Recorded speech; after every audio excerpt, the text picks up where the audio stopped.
100 Ways to Motivate Yourself. Change Your Life Forever. Written by Steve Chandler.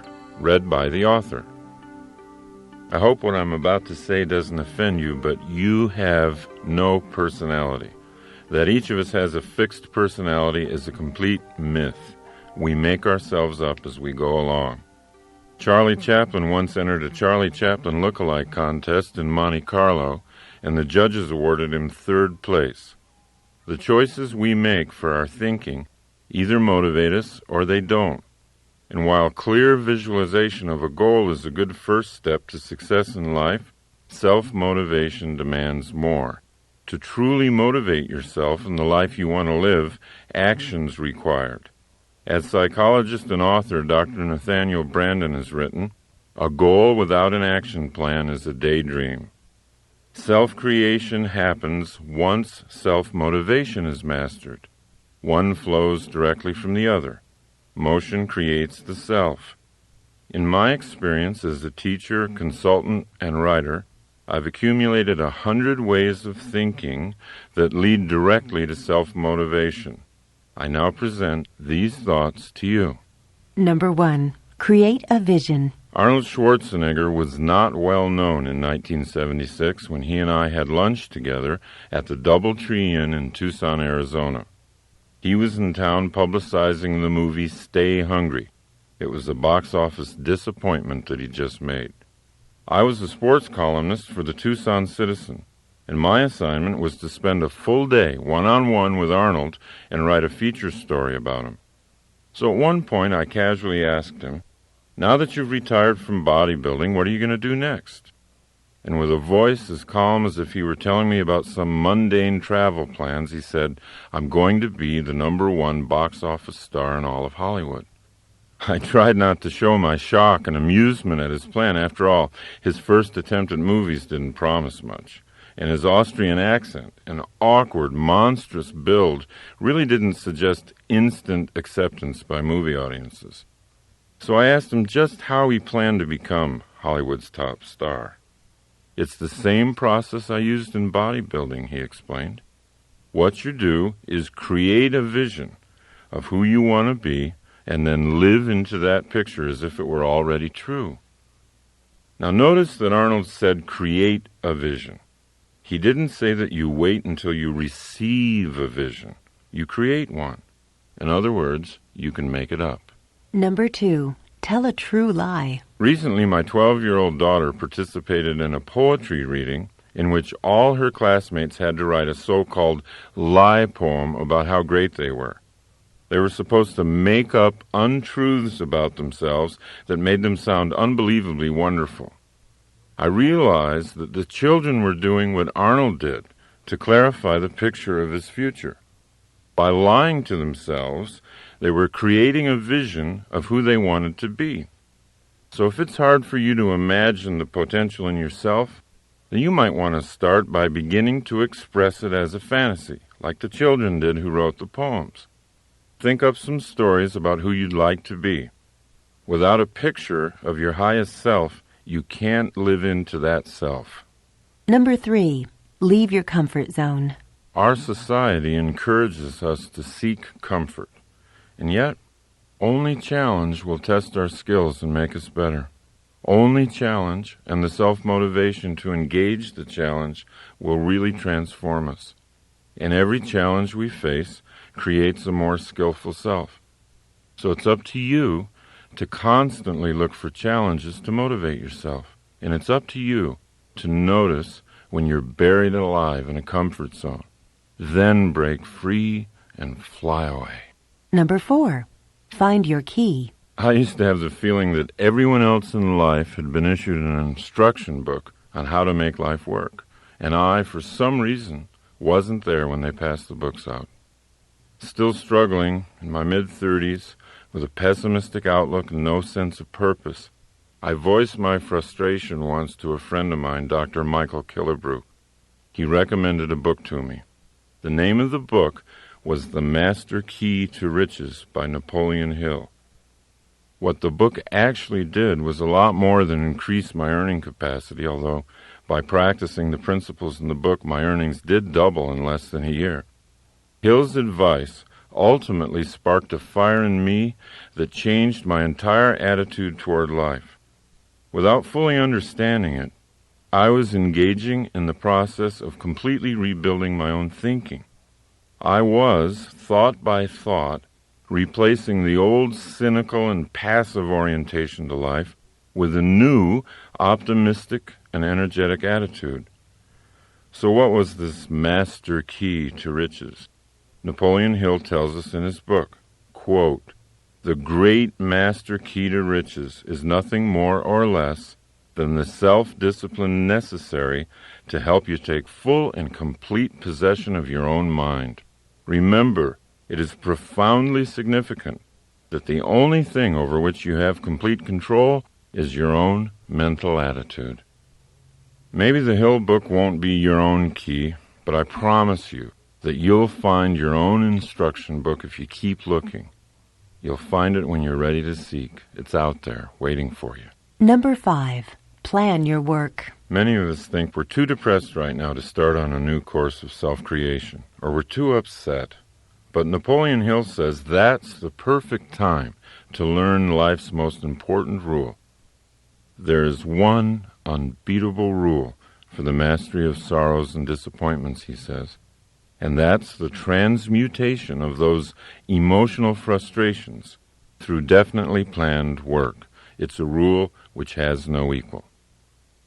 Once we get the picture of who we want to be, definitely planned work is the path to self-motivation. Definitely planned work contains the energy of purpose. 1 hour of planning saves 3 hours of execution. Most of us don't take the time to plan for an hour. We don't understand that it'll be the most productive hour we spend. Instead, we wander into the workplace and react to crises, and ironically, most crises are a result of a failure to plan. Well, it is impossible to work passionately with a sense of purpose and feel depressed at the same time. Successfully planned work will motivate you to do more and more than you ever thought possible. Number 6. Move your goalposts. Most people are surprised to learn that the reason they're not getting what they want in life is because their major goals are too small and too vague, and therefore have no power. Your major goal will not be reached if it fails to excite your imagination. What really increases motivation is the setting of a large and specific power goal. A power goal is a dream that drives you. People who have created power goals are living on purpose. They know what they're up to in life. How can you tell if you've got a big enough and real enough power goal? Simply observe the effect your goal has on you. It's not what a goal is that matters. It's what a goal does. Number 7. Dribble with your other hand. If you've ever coached kids who play basketball, you know that most of them have a tendency to dribble with only one hand, the one attached to their dominant arm. When you notice a child doing this, you might call him aside and say, "Hey, Billy, you're dribbling with one hand.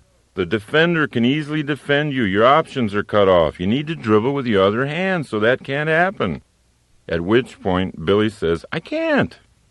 Billy, it's not that you can't. It's that you haven't. Then you explain to Billy that his other hand can dribble just as well if he logs enough bounces. It's just the simple formation of a habit. After enough practice dribbling with his other hand, Billy begins to learn you were right. And the same principle is true for reprogramming your own habits of thinking. Thinking is just like bouncing the ball. On the one hand, you can think pessimistically and build that side of you up. It's just a matter of repeating the bounces. On the other hand, you can think optimistically, one thought at a time, and build that side up. The overall pattern won't change after just a few positive bounces of the ball, but you do change, one thought at a time. Number 8. Play your character. How you act is who you become. Consider these thoughts from Star Trek's Leonard Nimoy. Quote, "Spock had a big effect on me. I'm so much more Spock-like today than when I first played the part in 1965 that you wouldn't recognize me. I'm not talking about appearance, but thought processes. Doing that character, I learned so much about rational, logical thought that it reshaped my life. Now, just like Spock, we too can gain energy and inspiration by doing the character we want to be. We can become who we act like we are. Number 9. Don't just do something. Sit there. Sit quietly, absolutely alone, for a long time, all by yourself. Completely relax. Don't allow the television or music to distract you. Be with yourself. Observe insights starting to appear. Observe your relationship with yourself starting to get better. Sitting in silence allows your true dream in life to take shape and clarity. In modern, interactive, civilized life today, you're either living your dream or someone else's. And unless you give your dream the time and space it needs to express itself, you'll spend the better part of your life living the dreams of other people. Number 10. Use the right chemicals. Not real drugs, of course. Instead, get into those energizing chemicals already in your system that get activated when you laugh, or sing, or dance, or run, or hug someone. When you're having fun, your body chemistry changes, and you get new surges of motivation and energy. Don't keep trying to go out searching for something that's fun. It's not out there anywhere. It's inside yourself. If you can't immediately see the fun in something, find a way to create it. Once you've made a job fun, you've solved the problem of self-motivation. Number 11. Leave high school. Most of us think we're stuck in high school forever. Before high school, in our earlier and more carefree childhoods, we were creative dreamers, filled with a boundless sense of energy and wonder. But in high school, something got turned around. We began fearing what others were thinking of us. All of a sudden, our mission in life became not to be embarrassed. We were afraid to look bad, and so we made it a point not to take risks. Most people end up designing their lives based on what other people might be thinking of them. But we can leave that habit behind. As Emerson asked, why should the way I feel depend on the thoughts in someone else's head? Number 12. Lose face. You can create a self that doesn't care that much what people think. You can motivate yourself by leaving the painful self-consciousness of high school behind. The actor René Auberjonois said, "Show me a guy who's afraid to look bad, and I'll show you a guy you can beat every time." Number 13. Sing without feeling. Become a performer. Act like you already feel like you want to feel. American philosopher William James put it very clearly. We do not sing because we are happy. We're happy because we sing. If you want to be happy, find the happiest song you know and sing it. It works. Number 14. Kill your television. If you're watching too much television and you know it, you might find it useful to ask this one question. Which side of the glass do I want to live on? When you're watching television, you're watching other people do what they love doing for a living. Those people are on the best side of the glass because they're having fun, and you're passively watching them have fun. They're getting money, and you're paying. Groucho Marx once said he found television very educational. Every time someone turns it on, he said, I go in the other room to read a book. Number 15. Read yourself a story. Abraham Lincoln used to drive his law partners crazy. Every morning, he'd come into the office and read the daily newspaper aloud to himself. Why did Abe do this morning reading aloud? He'd discovered that he remembered twice as much when he read aloud than when he read silently. And what he did remember, he remembered for a much longer period of time. Anytime you have an opportunity to read something that's important to you, try reading it aloud. See if you don't make twice the impression on yourself. Number 16. Get on your deathbed. Many of us, including myself, keep pretending that our game has no end.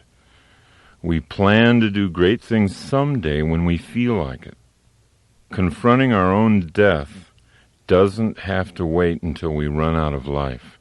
In fact, being able to vividly imagine our last hours on our deathbed creates a paradoxical sensation, the feeling of being born all over again, and that's the first step to self-motivation. Number 17. Be lazy to begin with. Henry Ford used to point out to his colleagues that there wasn't any job that couldn't be handled if they were willing to break it down into small pieces. And when you've broken a job down, remember to allow yourself some laziness in beginning. Because it isn't important how fast you're doing it. What's important is that you are doing it. The irony is, the slower you start something, the faster you'll be finished. When you first think about doing something hard and overwhelming, you're most aware of how you don't want to do it at all. In other words, the mental picture you have of the activity, doing it fast and furiously, is not a happy picture. So you think of ways to avoid doing the job altogether.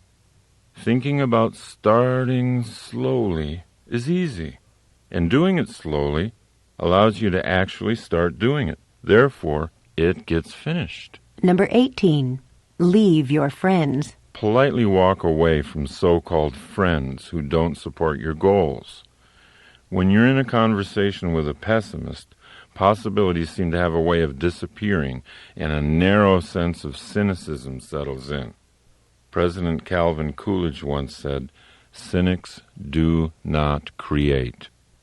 Everyone knows that enthusiasm for life is contagious, and being in a conversation with an optimist opens us up to see more and more of life's possibilities. Number 19. Plan your game. Design your own life's game plan. Let the game respond to you rather than the other way around. Be like Bill Walsh, the former head coach of the San Francisco 49ers.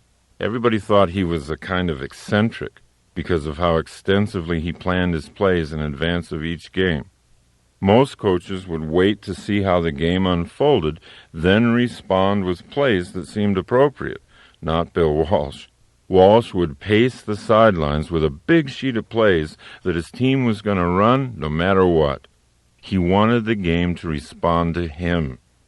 Walsh won a lot of Super Bowls with his so-called eccentric proactive approach. But all he did was to act on the crucial difference between creating and responding. Number 20. Find your inner Einstein.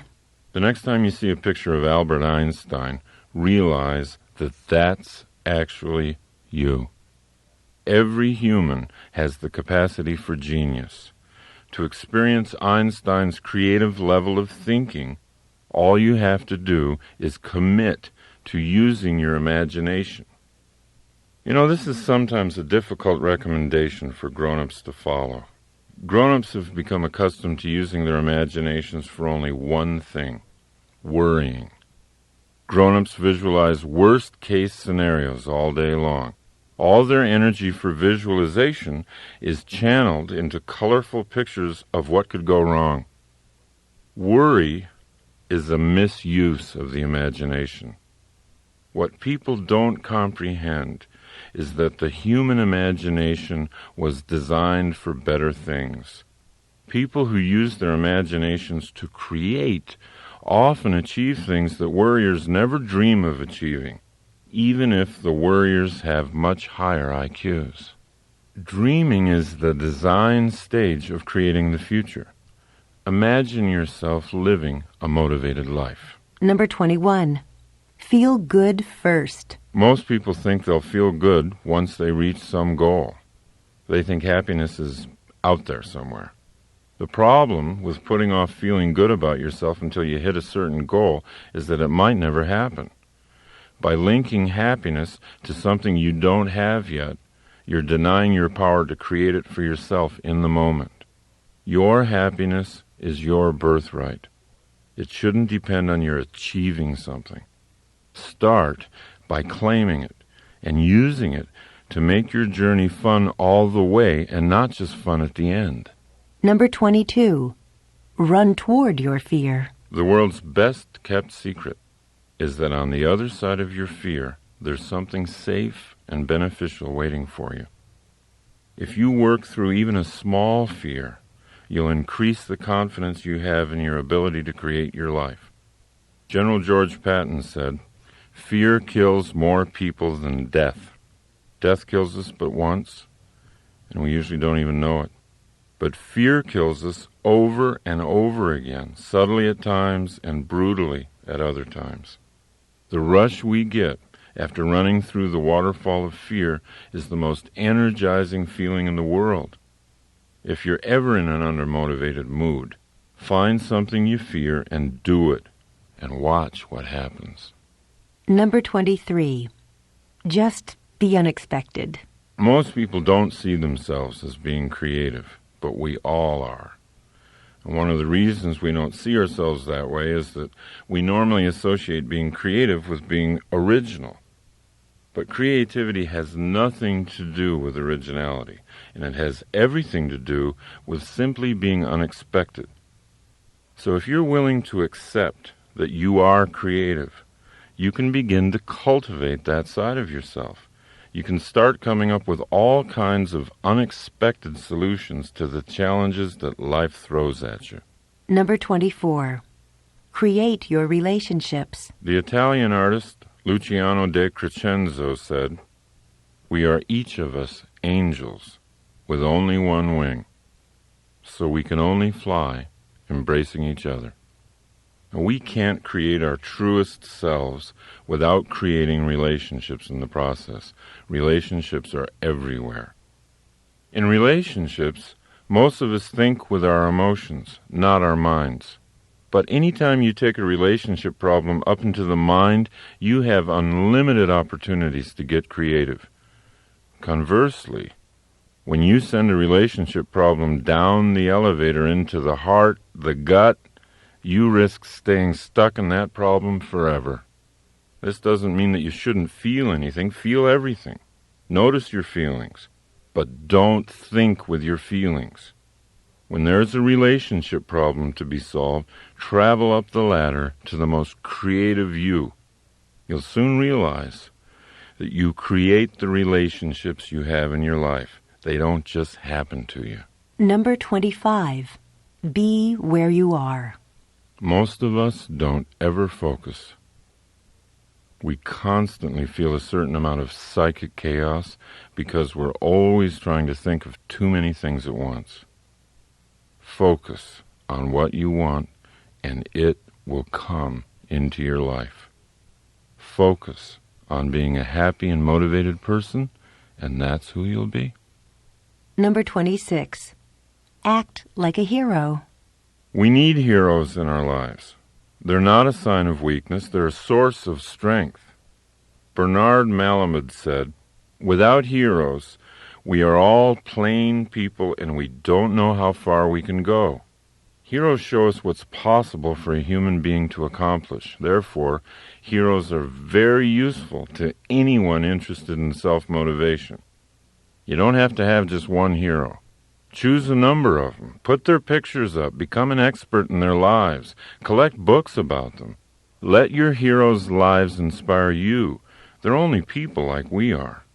What distinguishes them from us is the great levels they've reached in self-motivation. To just passively adore them is to insult our own potential. Instead of looking up to our heroes, it's much more beneficial to look into them. Number 27. Accept your willpower. You know, a lot of people say, "I don't have any willpower." But if you think you have no willpower, you're undermining your own success. Everyone has willpower.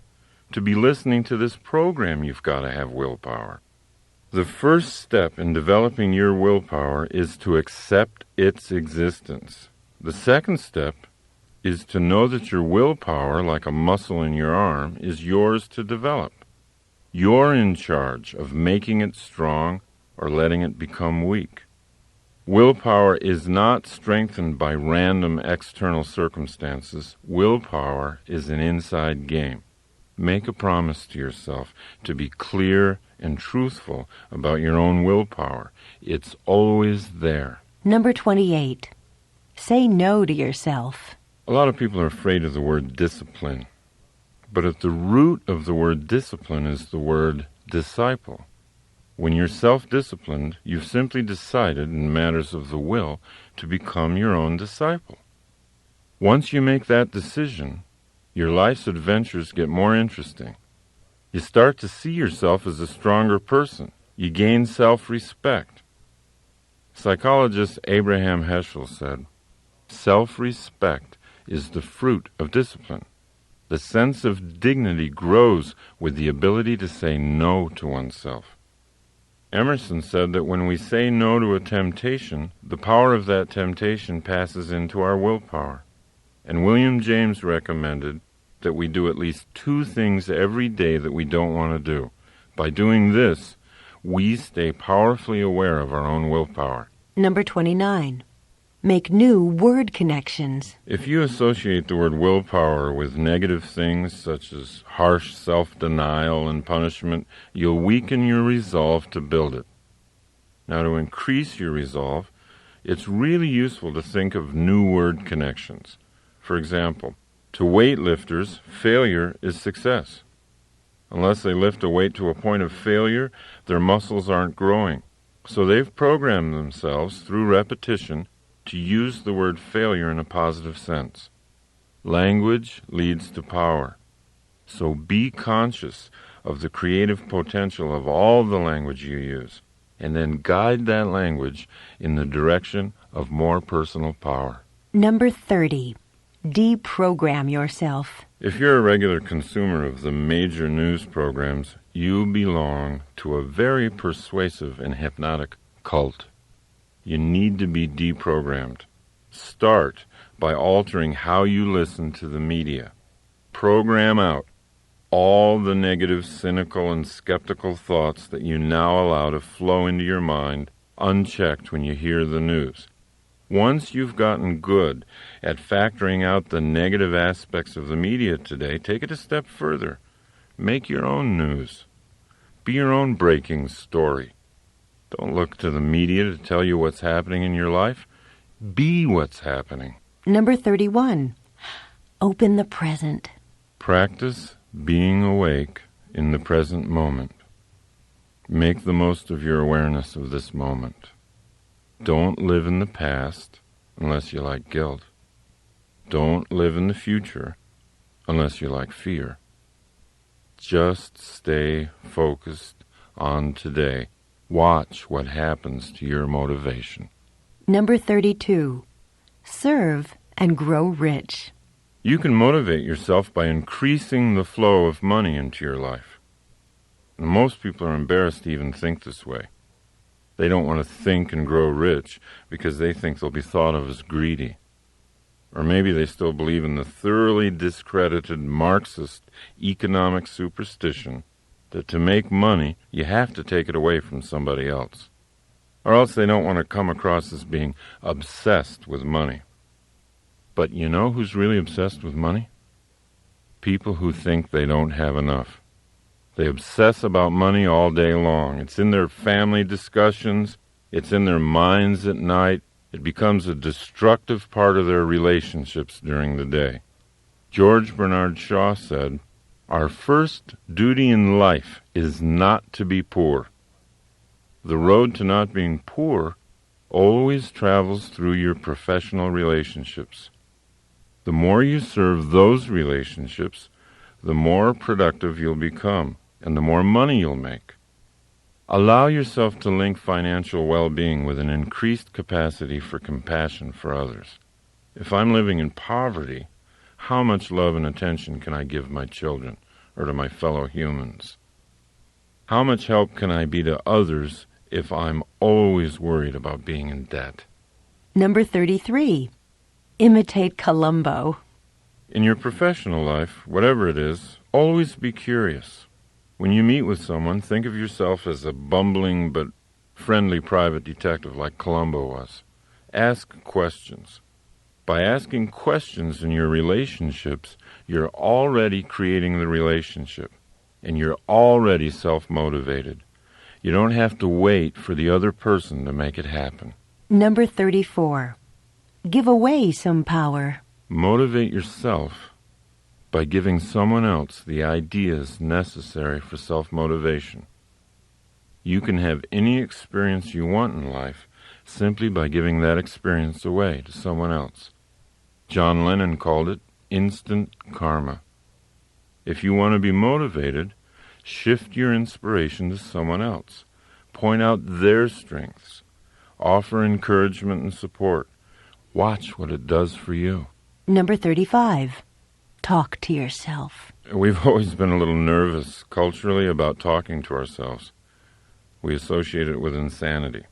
But Plato said that thinking was the soul talking to itself. There's no one better to talk to than yourself if you really want to get things worked out. No other person has as much information about your problems. No one knows your skills and capabilities better. Nathaniel Brandon suggests that we get our creative thinking going each morning by asking ourselves 2 questions. 1, what's good in my life? And 2, what is there still to be done? Because thought always precedes action, talking to yourself is a proven way to get motivated. Number 36. Schedule your comebacks. Progress toward your goals is never going to be a straight line. It'll always be a wavy line. You'll go up and then come down a little.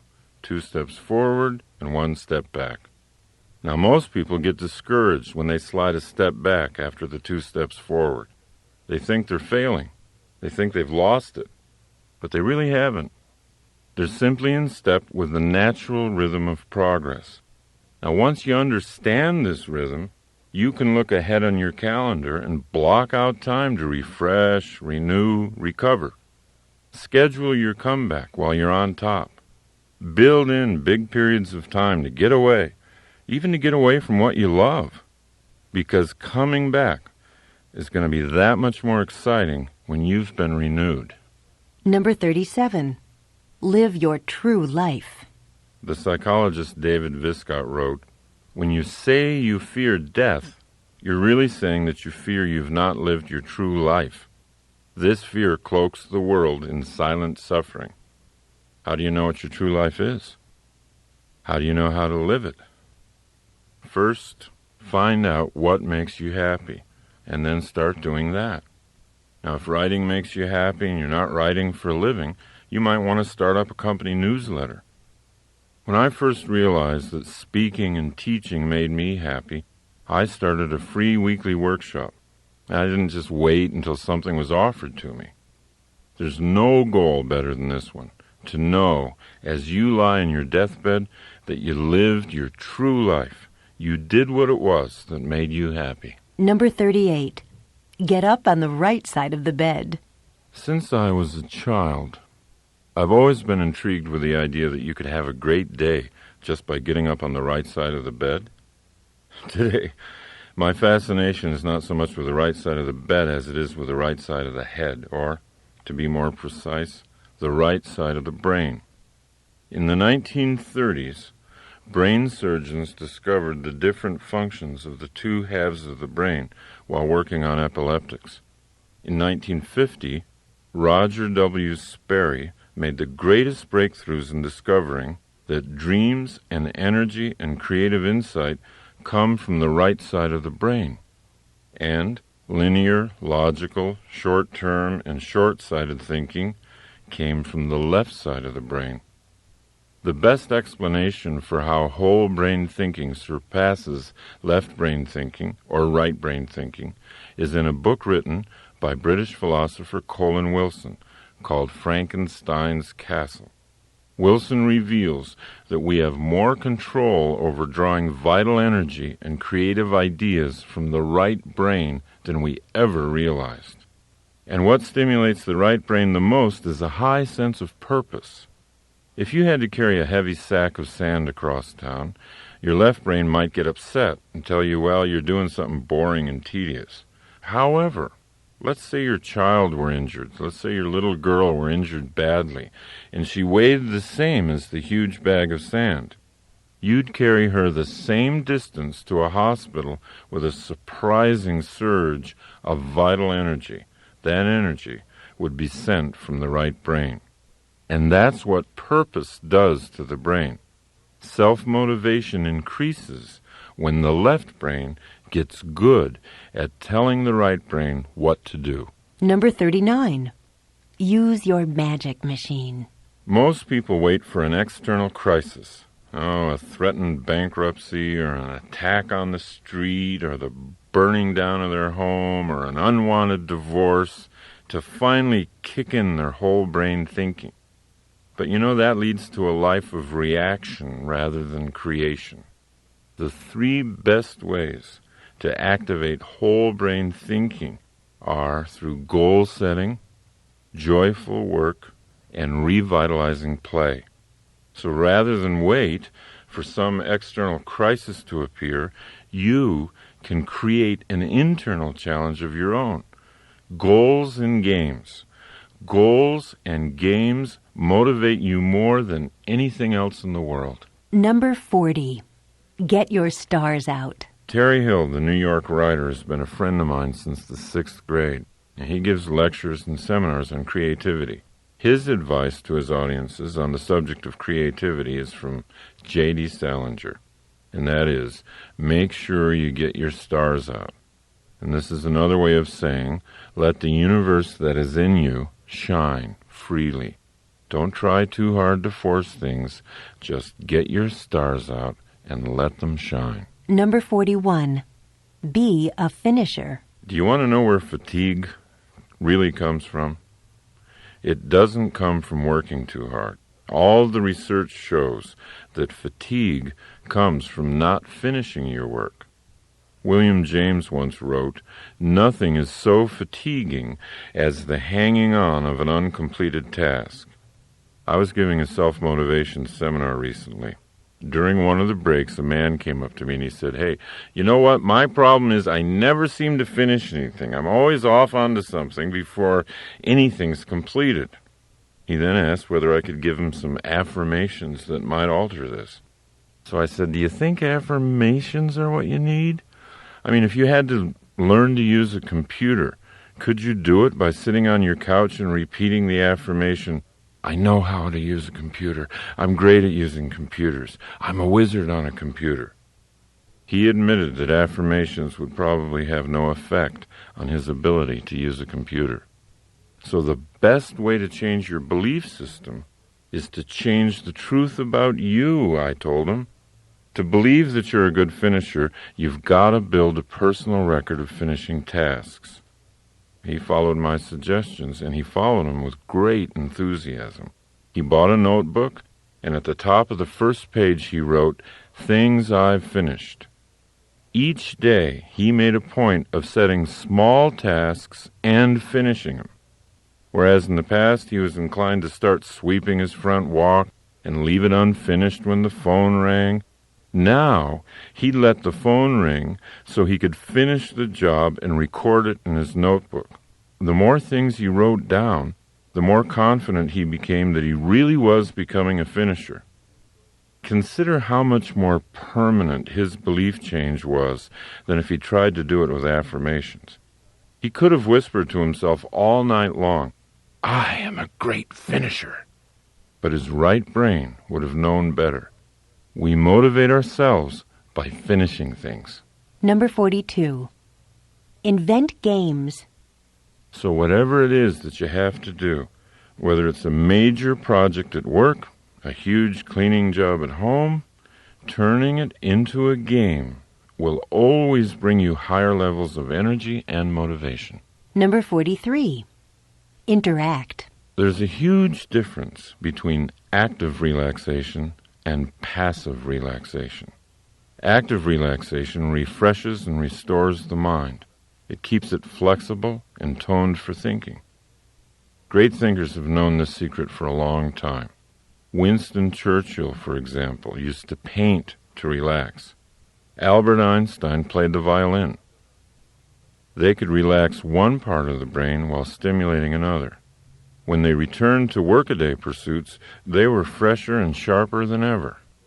Most of us simply deaden the mind in order to relax. We rent mindless videos or read tabloids, we drink, we smoke, we eat until we're foggy and bloated.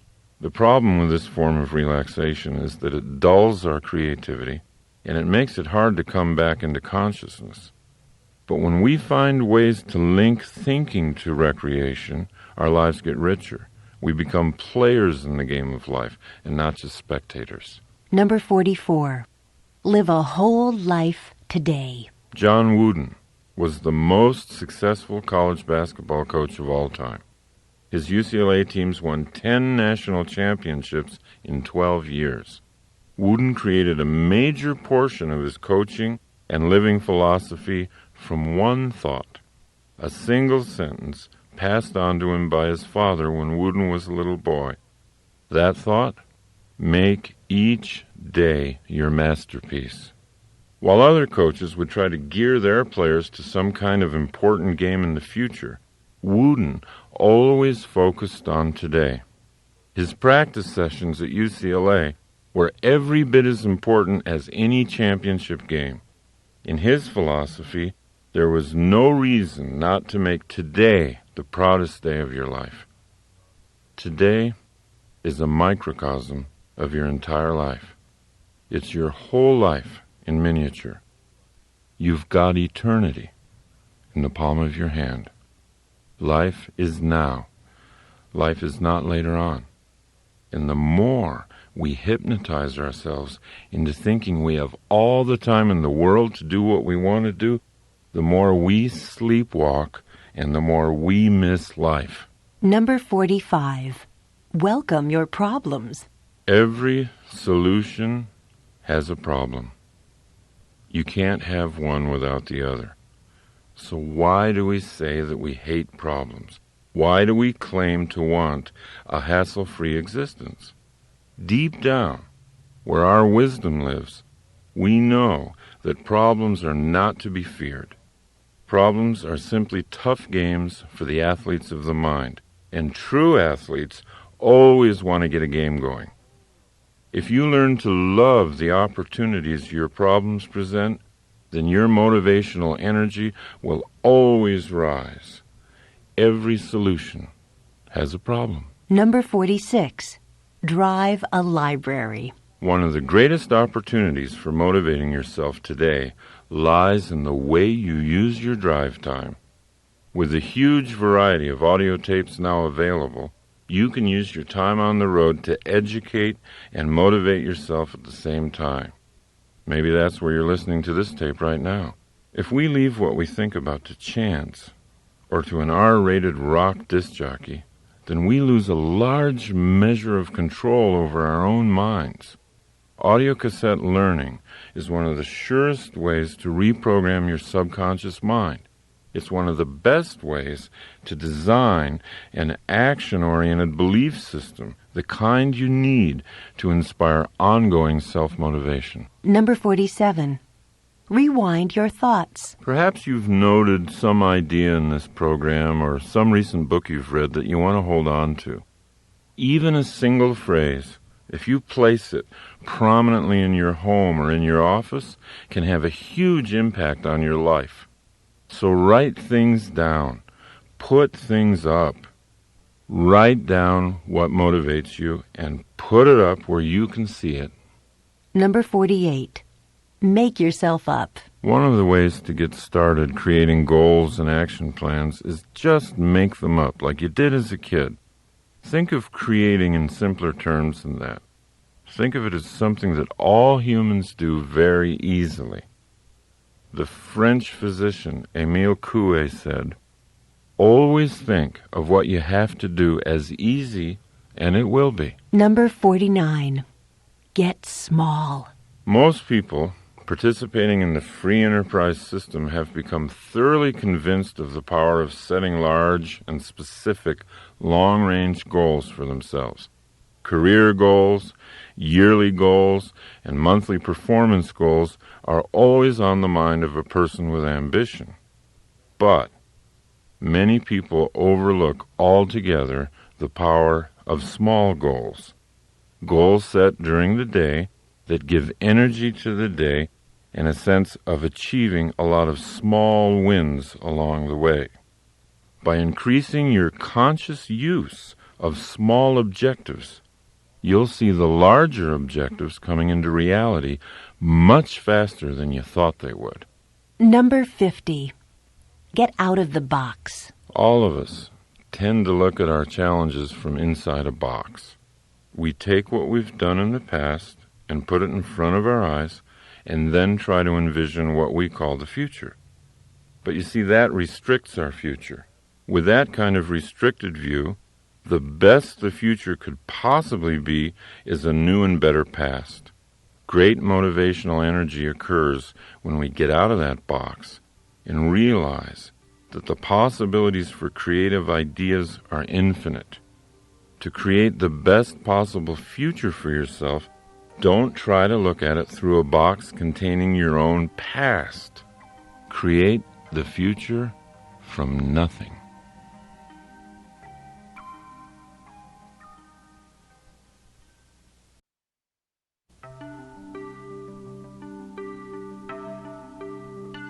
Number 51. Advertise to yourself. Sports psychologist Rod Gilbert says, quote, "Losers visualize the penalties of failure and winners visualize the rewards of success. Without advertising our goals to ourselves, we can lose sight of them altogether. Now, I'll often start the day by drawing 4 circles on a blank piece of paper. The circles represent my day, my month, my year, and my life. Inside each circle, I write down what I want. It can be a dollar figure, it can be anything. And the goals can change from day to day. It doesn't matter. There's no way to get this process wrong. But by writing the goals down, I'm like an airline pilot looking at my map before takeoff. I'm orienting my mind to what I'm up to in life. I'm reminding myself of what I really want. Now, when you get on a plane, would you poke your head into the cabin and say to the pilot, just take me anywhere? That's how we live our lives. That's how we live our lives when we don't make a map. Number 52. Don't stop thinking. Motivation comes from thought. Everything we do begins with a thought. And when we quit thinking, we lose the motivation to act. We eventually slip into pessimism, and the pessimism leads to even less thinking, and so it goes. A downward spiral of negativity and passivity, feeding on each other. Pessimists think so negatively about doing the whole thing perfectly that they end up doing nothing and becoming passive. Whereas the optimist always does a little something, always takes an action, always feels like progress is being made.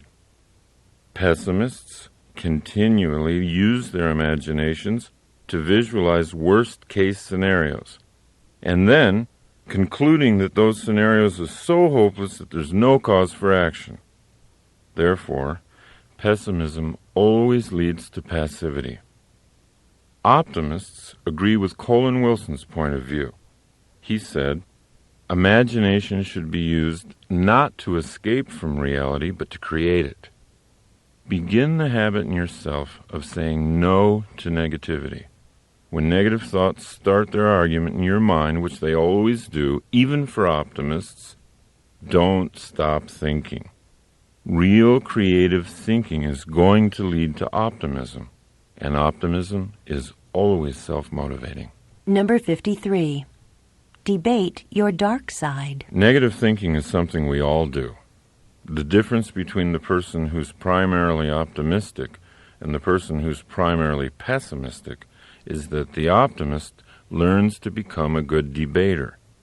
Once you become thoroughly aware of the effectiveness of optimism in your life, you can learn to debate your pessimistic thoughts. If you catch yourself brooding worrying, thinking pessimistically about an issue, build a case for the optimistic view. Pretend you're an attorney whose job it is to prove the pessimist in you is wrong. If you really want to open up your life, go optimistic. Number 54. Make use of trouble. I think all of us have heard so many stories, so many incidents where bad events, looking back, in retrospect, were strokes of great fortune. A person who breaks her leg skiing, meets a doctor in the hospital, falls in love, marries him, has a happy life. What seemed horrible turns out to be unexpectedly great. We begin to see the truth in what Richard Bach says. Every problem carries a gift inside it. Now, by choosing to make use of seemingly bad events, by asking yourself, how can I use this? What might be good about this? You can get to the gift inside your problem a lot more quickly. Number 55. Learn to brainstorm by yourself. So, try this. Put a goal on the top of a page, and then put numbers 1 through 20 on that page and begin your brainstorming session. List 20 ideas. They don't have to be well thought out. They don't have to be reasonable. Give yourself permission to flow. Your only objective is to have 20 ideas scrawled down within a certain period of time. If you do this for 1 week, you'll end up with 100 ideas. Are they all usable? No, of course not. But who cares? When you began the process, you probably didn't have any usable ideas. Number 56. Create your own voice. There have been times when I've been told that I am lucky to have a good speaking voice. Many people are impressed. Sometimes I don't even use a microphone. I speak to hundreds of people in the audience, boom out to them. And people will say, boy, you've been blessed with a powerful set of vocal cords. I have to tell you, it's not true. My voice used to be no better than some feeble monotone. It really was really awful. I would talk like this. Now, my voice, I would love to see it today. Now, look, I set about to change it. I always carry a number of cassettes in my car. I always sing along with them. I crank them up good and loud. By the way, it's best done while you're driving alone. And I sing at the top of my lungs. I make certain I do it every day, even when I don't feel like singing. See, that's the point. Don't let your feelings ruin your life. Keep thinking. Strategize. Plan. You can create anything you want. You can even create your own voice. Number 57. Live on the frontier. We've always had a real fascination with America's frontier days. Shows like Little House on the Prairie, movies like Dances with Wolves. It reflects a real yearning for those adventurous times. Now, what's really exciting about today is that a new frontier is here.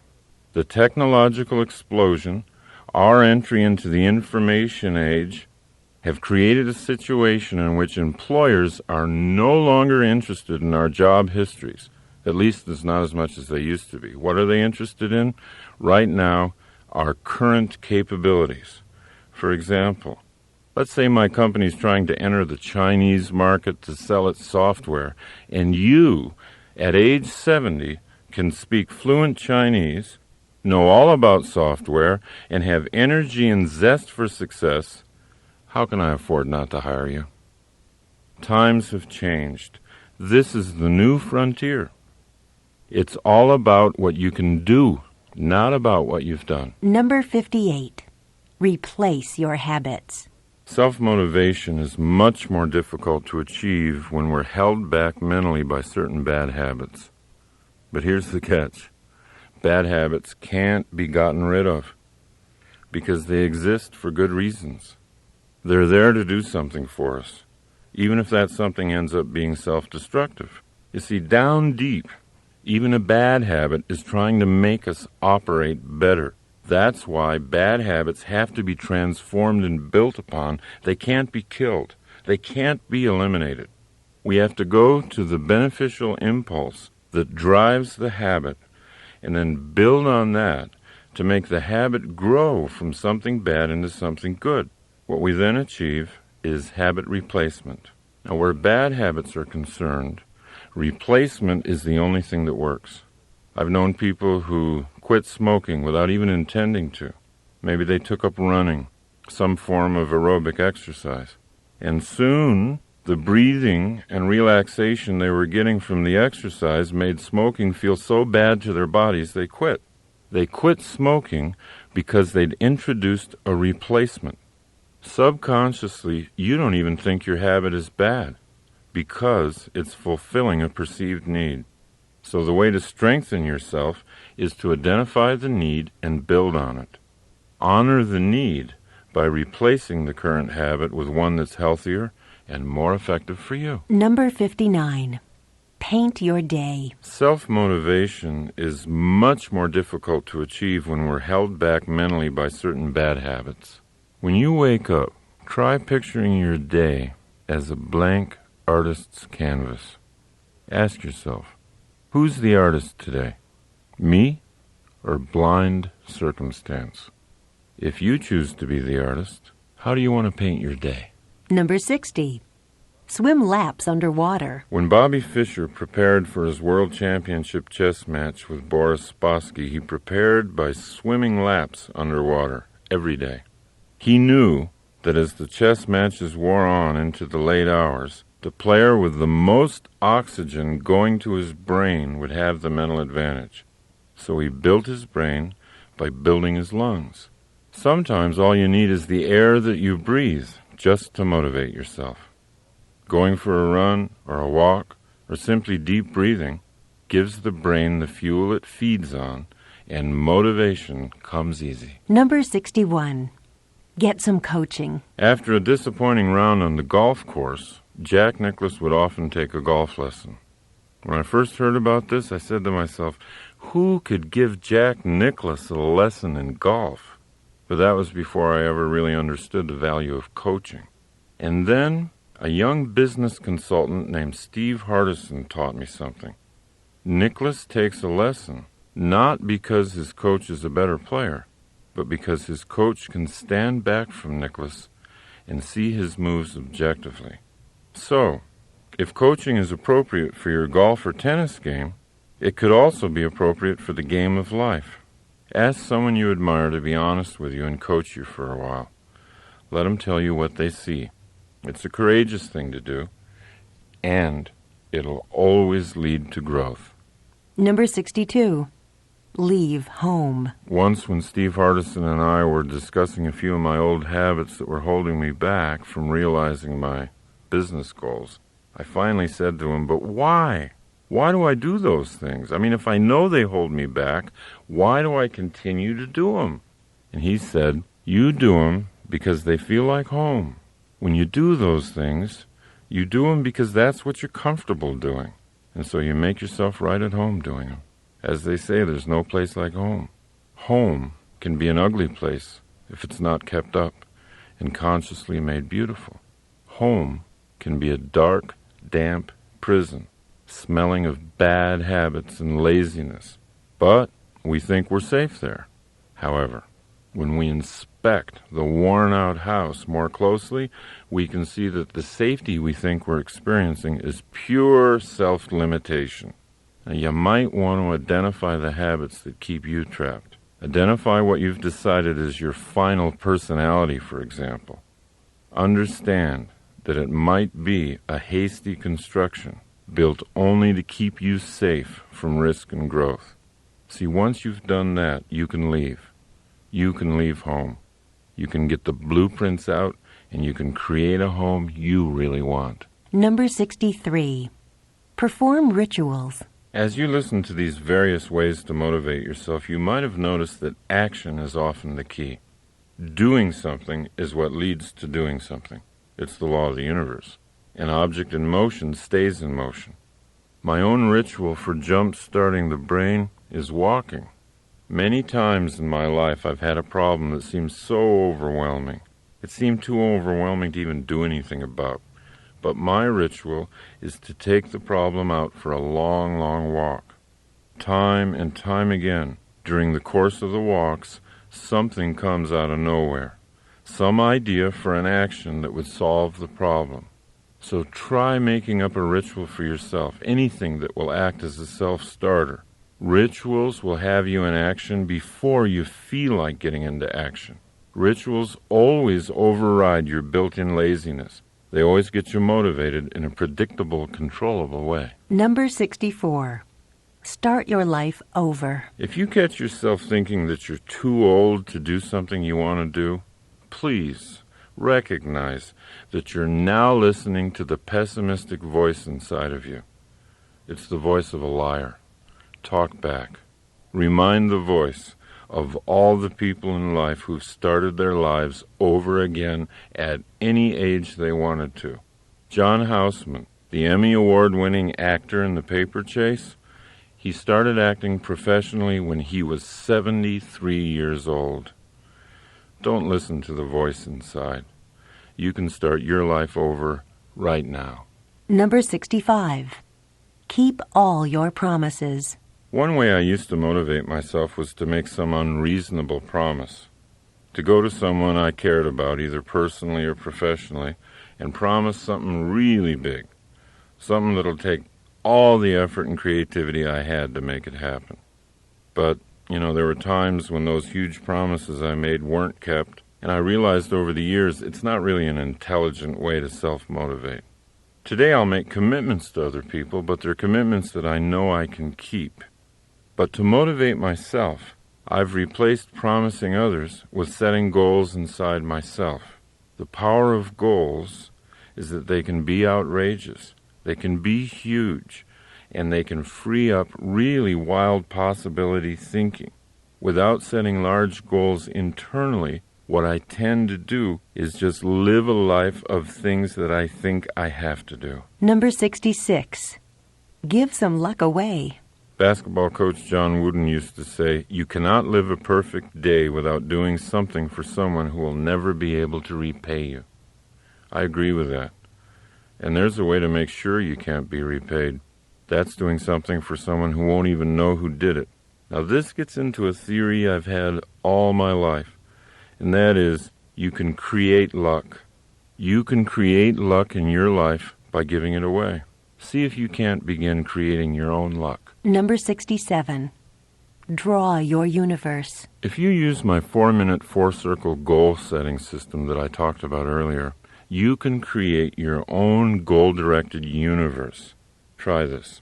After you wake up in the morning, wipe the sleep from your eyes, sit down with a pad of paper, and draw 4 circles. Now these are your own planets. Label the first circle lifelong dream. Your lifelong dream might be to save, $500,000 for your retirement years. So put that number in your life circle. Then look at the next planet in your solar system, circle 2. That circle you're going to label my year. What do you need to save in the next 12 months in order to be on course to hit your life savings goal? Now that you've got your first 2 circles filled with a number, move to the third circle, my month. What would you have to save each month to hit your year's goal? Then put that number down and go to the final circle, my day. What would you need to do today that if you repeated it every day would ensure a successful month? You can't help but see that each circle, if done successfully, guarantees the success of the next circle. If you hit your daily goal every day, your monthly goal is automatically hit. In fact, you don't even have to worry about it. And if your monthly goal is reached, the yearly goal has to happen. It's mathematical. And if your yearly goals are hit, the lifelong goal cannot not be reached. Then you can see, proven for you, that your life and your day are the same thing. You can create your own universe any way you like. The system itself is not the motivator. Your understanding of your responsibility to be a creative planner, that's what the motivator is. Number 68. Get up a game. If you're really interested in motivation, there's nothing more fun than competition. Competition has a bad name these days. It shouldn't. It teaches you the valuable lesson that no matter how good you are, there's always somebody better than you. That's a lesson in humility everybody needs. And it teaches you that by trying to beat somebody else, you reach for more inside of you. Trying to beat somebody else puts the game back into life, and if it's done optimistically, it gives energy to both competitors. It teaches sportsmanship, and it gives you a benchmark for measuring your own growth. So in your life, let the games begin. Have fun winning and losing. And when someone has insulted you or underrated you, don't just get even, get better. Use your victory, not to hurt them, but to create you. Number 69. Turn your mother down. In Dr. Martin Seligman's studies of optimism and pessimism, he found out a remarkable fact. We first learn how to explain the world to ourselves from our parents, and more specifically, our mothers. I'm quoting from Dr. Seligman. Young children listen to what their primary caretaker, usually the mother, says about causes, and they tend to make this style their own. If the child has an optimistic mother, this is great, but it can be a disaster for the child if the child has a pessimistic mother. Fortunately, Seligman's studies show that the disaster only needs to be temporary, that optimism can be learned at any age. Now, it's not self-motivating to blame mom if you find yourself to be a pessimist. Blaming someone never self-motivates because it strengthens the belief that your life is being shaped by forces outside yourself. Love your mom. She learned her pessimism from her mother. But change yourself. Number 70. Face the sun. Helen Keller wrote, "When you face the sun, the shadows always fall behind you." This was Helen Keller's poetic way of recommending optimistic thinking. What you look at, what you face, grows in your life.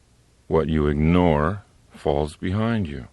But if you turn and look only at the shadows, they become your life. Number 71. Look inside. Most of us wait to find out who we are from impressions and opinions we get from other people. "Oh, do you really think I'm good at that?" we ask. Somebody compliments us. If we're persuaded that they're being honest and have made a good case, we might alter our self-image upward. That's great getting feedback from others, especially positive feedback. But your journey should be internal. Travel deeper and deeper inside to find out your own potential. Your potential is your true identity. It only waits for self-motivation to come alive. Number 72. Go to war. Anthony Burgess was 40 when he learned he had a brain tumor that would kill him within a year.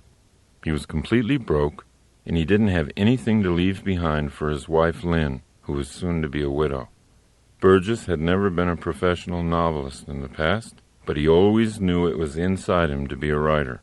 So, for the sole purpose of leaving behind royalties for his wife, he put a piece of paper into the typewriter and he began writing. He had no certainty that he'd ever even be published, but he couldn't think of anything else to do. Burgess wrote energetically. He finished 5.5 novels before that year was through. But he didn't die. His cancer had gone into remission, and then it disappeared altogether. In his long and full life, Anthony Burgess wrote more than 70 books. Without the death sentence from cancer, he might not have written anything. You know, it's funny, but research shows that during times of war, suicide rates go down. We don't have to wait for something tragic. We don't have to wait for a war to attack us from without. We can get the same vitality by challenging ourselves from within. Joan of Arc said, "All battles are first won or lost in the mind." A useful exercise for self-motivation might be this. Ask yourself, what would you do if you had Anthony Burgess's original predicament? If I had just a year to live, how would I live differently? What exactly would I do? That question can inspire surprising thoughts. It can reveal skills inside you that you're not using today. Number 73. Make small change. When I first began working on self-motivation a long time ago, I'd go through all kinds of emotional mood swings. I'd get really high on the idea of who I could be. I'd set out to change myself overnight. and then my old habits would pull me right back to who I used to be. Then I'd become demoralized. Later in my life, I finally caught on to the idea that great things are often created slowly. Great paintings, great buildings. So why couldn't great people be created slowly? So if you're willing to see yourself as a masterpiece in progress, then you'll love small changes. You'll be excited by a tiny thing you did differently today. If you want a stronger body and you took the stairs instead of the elevator, celebrate. You're moving in the direction of self-creation. Number 74. Do something badly. Sometimes we don't do things because we're not sure we can do them well. We feel we're not in the mood or at the right energy level to do the task we have to, so we put it off or wait for inspiration to arrive. We're so afraid to do things until we're sure we'll do them well, we don't do anything. This is the source of all writer's block, by the way. This tendency led G.K. Chesterton to say, if a thing is worth doing, it's worth doing badly. If you're not motivated to do something you know you need to do, just decide to do it badly. Add a little self-deprecating humor. Be comically bad at what you're doing, and then enjoy what happens to you once you're in the process. Number 75. Be a visioneer. A few years ago, I began working with motivational speaker and author Dr. Dennis Deaton, and he allowed me to learn and even teach his principles of visioneering, which he defines as engineering dreams into reality by the use of active mental imaging. The principle is this: you can't do anything that you can't picture yourself doing. Visioneering is just another word for picturing yourself. Once you make the picturing process conscious and deliberate, you begin to create the self you want to be. Number 76. Shine your light. Chesterton used to say that taking things lightly was the most spiritually advanced thing you could do to improve your effectiveness in life. After all, said Chesterton, it's because God's angels take themselves so lightly that they're able to fly. And if his angels take themselves that lightly, imagine how much more lightly he takes himself. Your own motivational level will always be lifted with humor. Anytime you're stuck, ask yourself to take things lightly. Ask yourself to come up with some funny solutions. Laughter will destroy all limits to your thinking. When you're laughing, you're open to anything. Number 77. Be a list writer. Never hesitate to sit down with yourself and make lists. The more you write down what it is you want, the more you can dictate your own future. A goal gains power when you write it down, and it gains more power every time you write it down. Now, we're always looking for motivation in what others have written. But if you become a creative list maker, you'll learn how to motivate yourself by what you've written. Number 78. Be the change. Don't try to change other people. It doesn't work. You'll waste your life trying.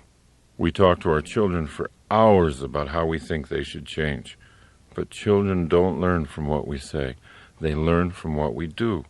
By being what you want them to be, you can lead by inspiration. What you tell people to do often goes right by them. Who you are doesn't. The change in you is contagious. When you yourself change, watch how the people around you change. Number 79. See the gold. In every circumstance, we can look for the gold or we can look for the filth. And what we look for, we'll find. Opportunities are like those subatomic quantum particles that come into existence only when they're seen by an observer. Your opportunities will multiply when and only when you choose to see them. Number 80. Simplify. The great Green Bay Packer football coach Vince Lombardi was once asked why his world championship team, which had so many multi-talented players, ran such a basic and simple set of plays. It's hard to be aggressive, he answered, when you're confused. When you simplify your life, it gathers energy. Number 81.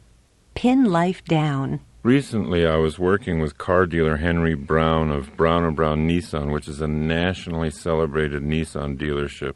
And he was telling me a story about his son, a high school wrestler. Now, his boy had been getting only fair results in wrestling this year. So Henry went and talked to him, and he learned that he entered each match completely prepared to counter anything his opponent tried. And no matter how gifted Henry's son was at countering moves, countering was still countering. So finally, Henry suggested to his son that he try entering a wrestling match with a plan, a series of moves that he would initiate no matter what his opponent tried.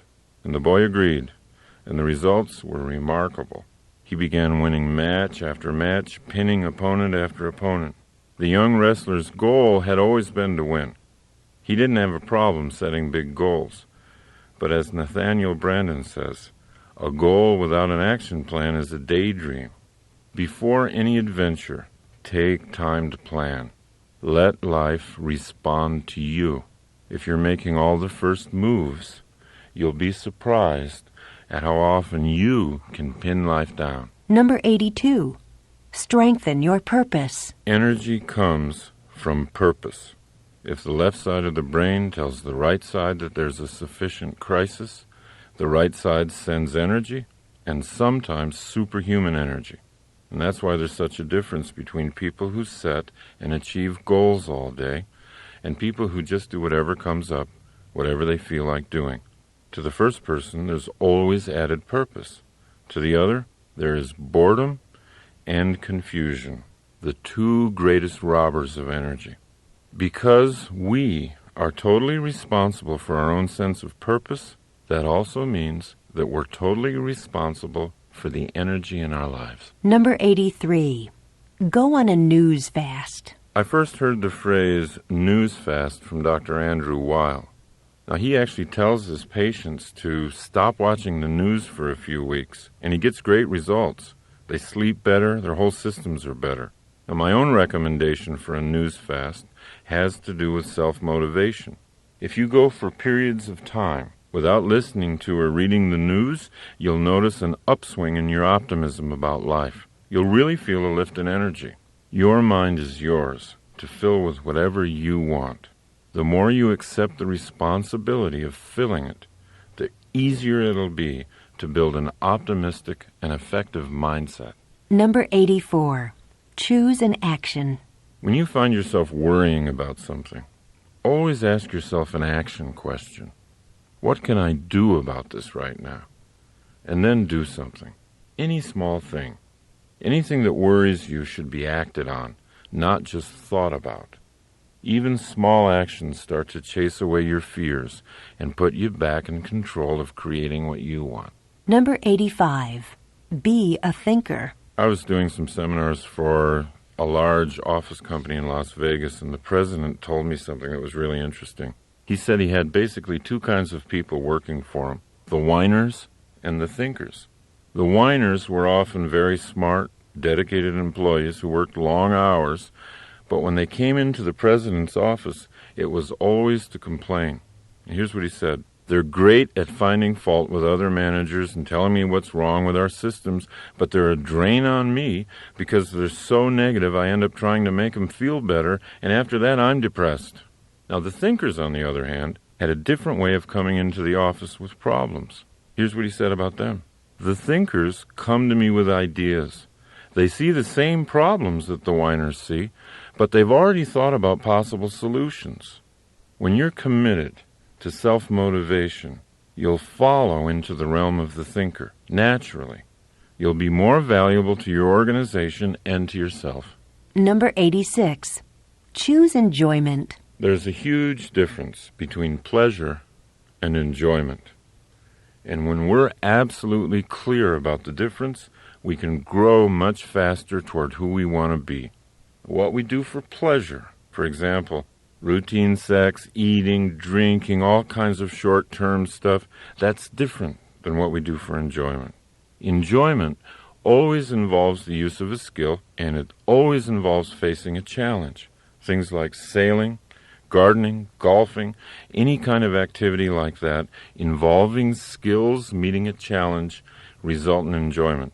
People who get clear on the difference begin to know how to consciously put more enjoyment into their lives. Number 87.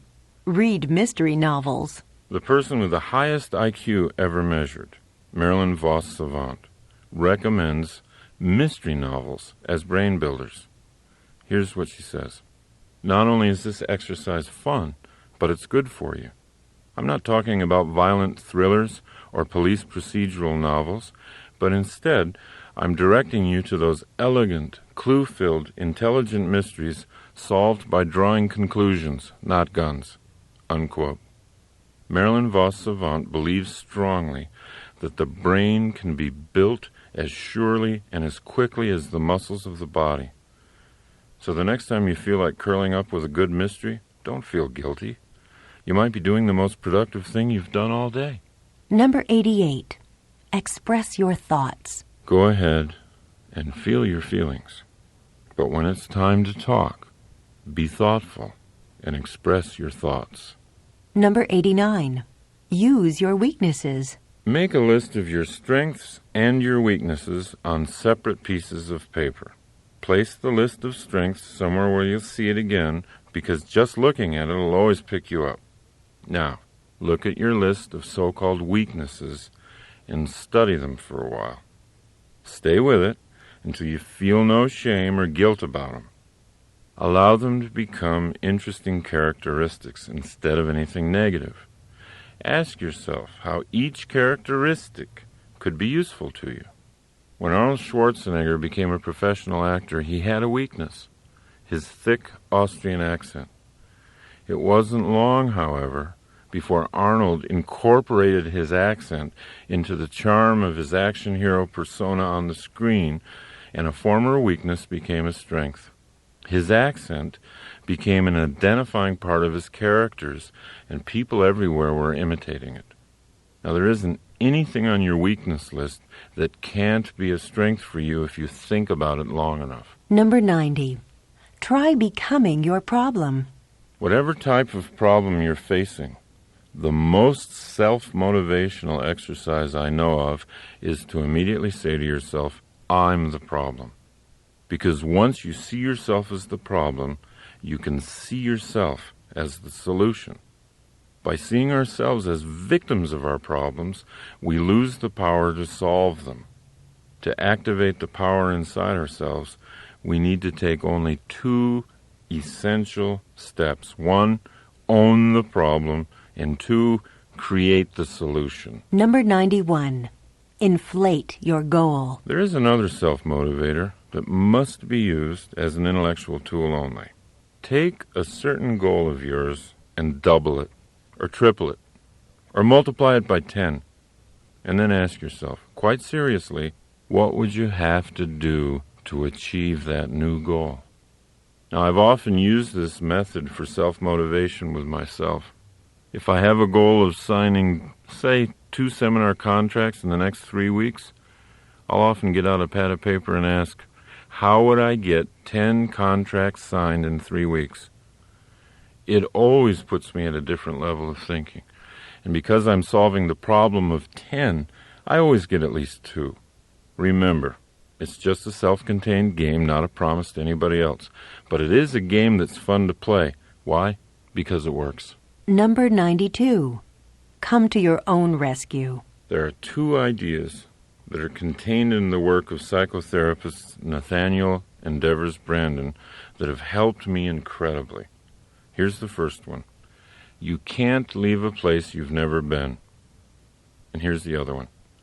No one is coming. I used to believe I could run from all my frightening thoughts and beliefs about myself. But all that ever did was create deeper internal fears and conflicts. What I really needed was to get all my fears into the sunshine and demystify them. Once I systematically began to do that, I was able to dismantle the fears like a bomb squad does to a bomb. Acceptance and full consciousness of those fears was the place I'd never been. Once I was in that place, I could leave. Now, the notion that no one's coming was more terrifying. That idea sounded too much like abandonment. Many of us, even as grown-ups, devise very elaborate and subtle variations of the theme, "I want my mommy." The Brandons showed me that I could be much happier, much more effective, if I valued independence and self-responsibility above dependency on someone else. So when you accept the idea that no one's coming, it's actually a very powerful moment, because it means that you're enough. You can handle your problems yourself. You can grow. You can get strong. You can generate your own happiness. And paradoxically, from that position of independence, truly great relationships can be built, because they're not based on dependency. They're not based on fear. They're based on mutual independence and love. See how much better you are at self-motivation once you've begun to celebrate the news that you're enough. Number 93. Push your own buttons. Motivation never has to be accidental. Any form of motivation. A lot of people like to motivate themselves musically, for example. But you don't have to wait for hours until a certain song comes on the radio that picks up your spirits. You can control what songs you hear. If there's certain songs that always lift you up, create a greatest motivational hits tape for yourself. You've got much more control over your environment than you've ever realized. Learn how to push your own buttons. Number 94. Strengthen your rehearsal. The harder you are on yourself, the easier life is on you. There isn't anything life can challenge you with that you can't challenge yourself with in advance. You can set yourself up to succeed. If you have to make a presentation in front of someone who scares you, you can always rehearse it first in front of someone who scares you more. If you've got something hard to do and you're hesitant to do it, pick out something even harder and do that first. Watch what it does to your self-motivation going into the real challenge. Number 95. Improve your vision. Robert Fritz said, "It's not what a vision is, it's what a vision does." So what does your vision do? Does it give you energy? Does it make you smile? When you're tired, does it take you that extra mile? A vision should be judged by these criteria. The criteria of power and effectiveness. In other words, what does it do? What do you want to bring into being? If your vision isn't giving you energy, then picture another one. Keep at it until you develop a vision that's so colorful and so clear it puts you in action just to think about it. Number 96. Build your power base. The more awake you are, the more conscious you are, and the more you pay attention to how your own efforts at self-motivation are succeeding, the more powerful you'll become. Your knowledge of self-motivation is power in and of itself. Respect your knowledge and build on it. Number 97. Link truth to beauty. To me, the best case for honesty is how beautiful it is, how clean and clear it makes the journey from current reality to the dream. Truth leads you to a more confident level in your relationships with others and with yourself. It diminishes fear. It increases your sense of personal mastery. Lies, half-truths, they'll always weigh you down, whereas truth will clear up your thinking and give you the energy and clarity needed for self-motivation. Number 98. Take no for a question. Ask the universe for what you want. Don't take no for an answer. Take no for a question. When you ask for something and it's denied to you, imagine that the no you heard is really the question. Can't you be more creative than that? Never accept no at face value. Let rejection motivate you to get more creative. Number 99.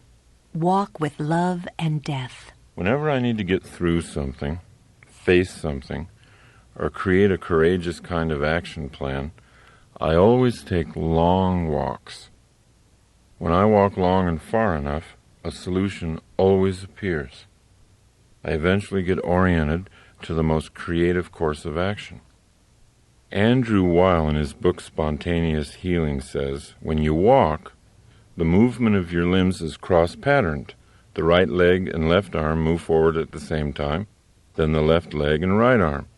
This type of movement generates electrical activity in the brain that has a harmonizing influence on the central nervous system. A special benefit of walking that you don't necessarily get from other kinds of exercise. I call it a walk with love because love and fear are opposites. Most people think love and hate are opposites, but they're not. The ultimate creativity occurs from a spirit of love. Love is always creative, and fear is always destructive. And I call it a walk with death because it's only the acceptance and awareness of my own death that gives my life the clarity it needs to be exciting. Take your own challenges out for a walk. Feel your self-motivation growing inside you. Feel the electricity in your brain. Feel it harmonize with your central nervous system. You'll soon know for a fact that you do have what it takes. You can walk courage into existence. Number 100. Buy yourself flowers. Buy yourself flowers, and every time you look at them, let them remind you of how colorful your future is going to be, how fresh your thoughts are, how easy it is for you to honor yourself, how much power you have to make your environment beautiful, and how sweet the smell of the universe can be.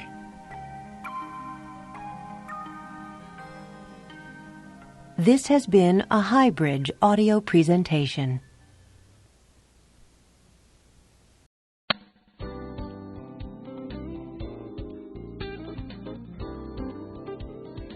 Harper Audio presents Stress Management for Dummies, written and read by Alan Elkin, Ph.D.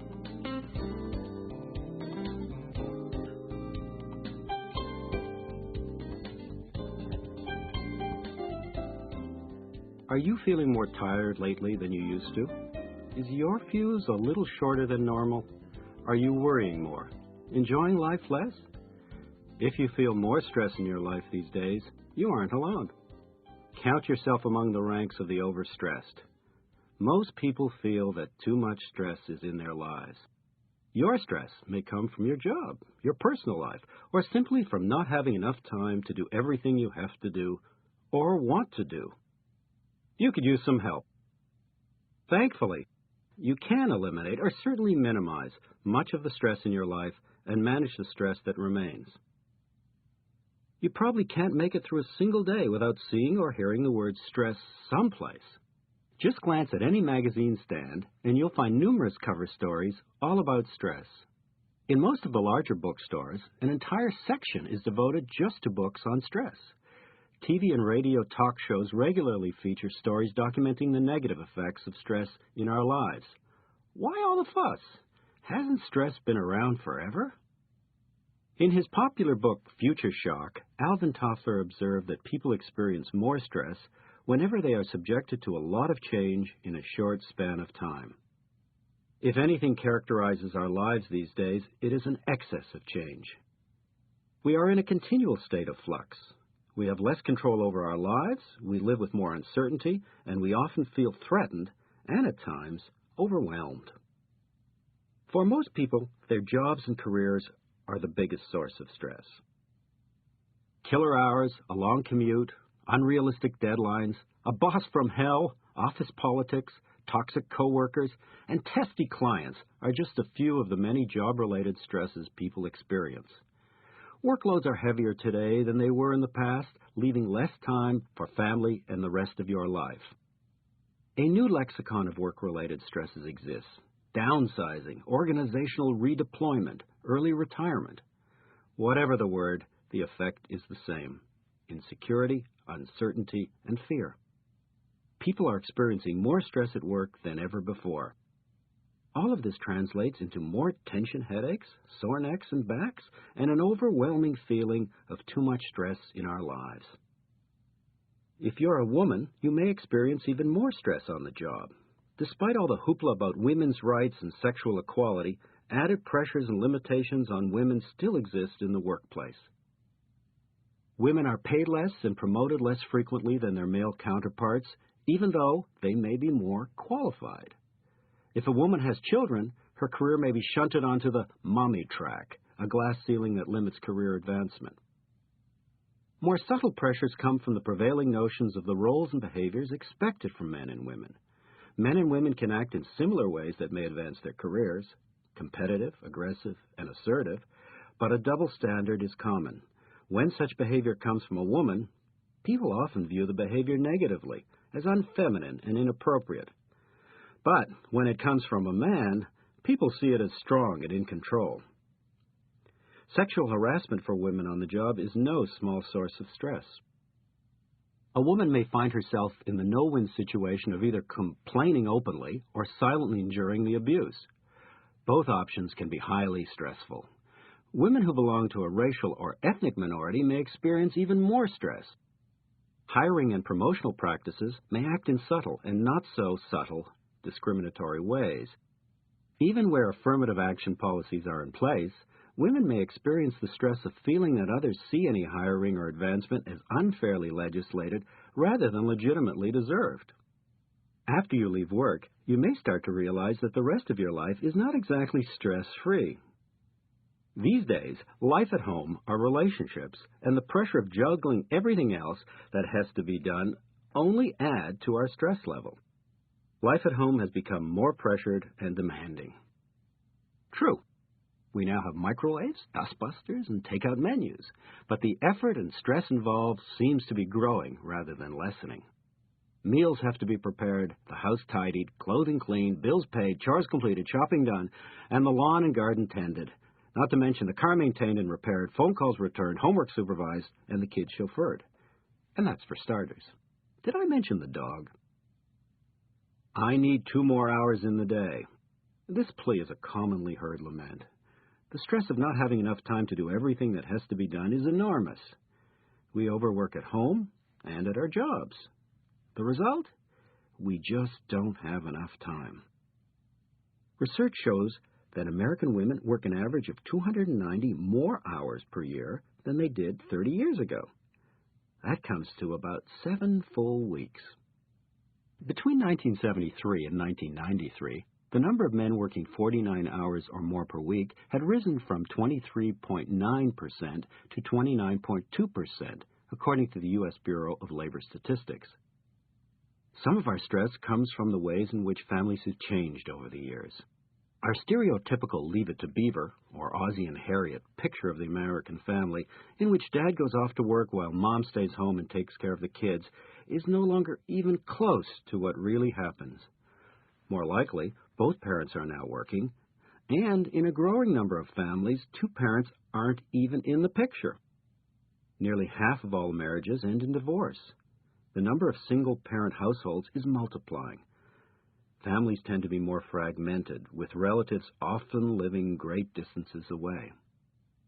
Although in certain cases the situation can be stress-reducing, more often it promotes a greater sense of disconnectedness and alienation. Add on the additional stress of being a mother with a family to manage at home, and you compound the level of stress. Women may find themselves in the not-so-unusual position of having to cope with the problems of aging and ailing parents, in addition to the problems of their own children. Caught in this generational divide, this stress sandwich can be incredibly draining, both physically and emotionally.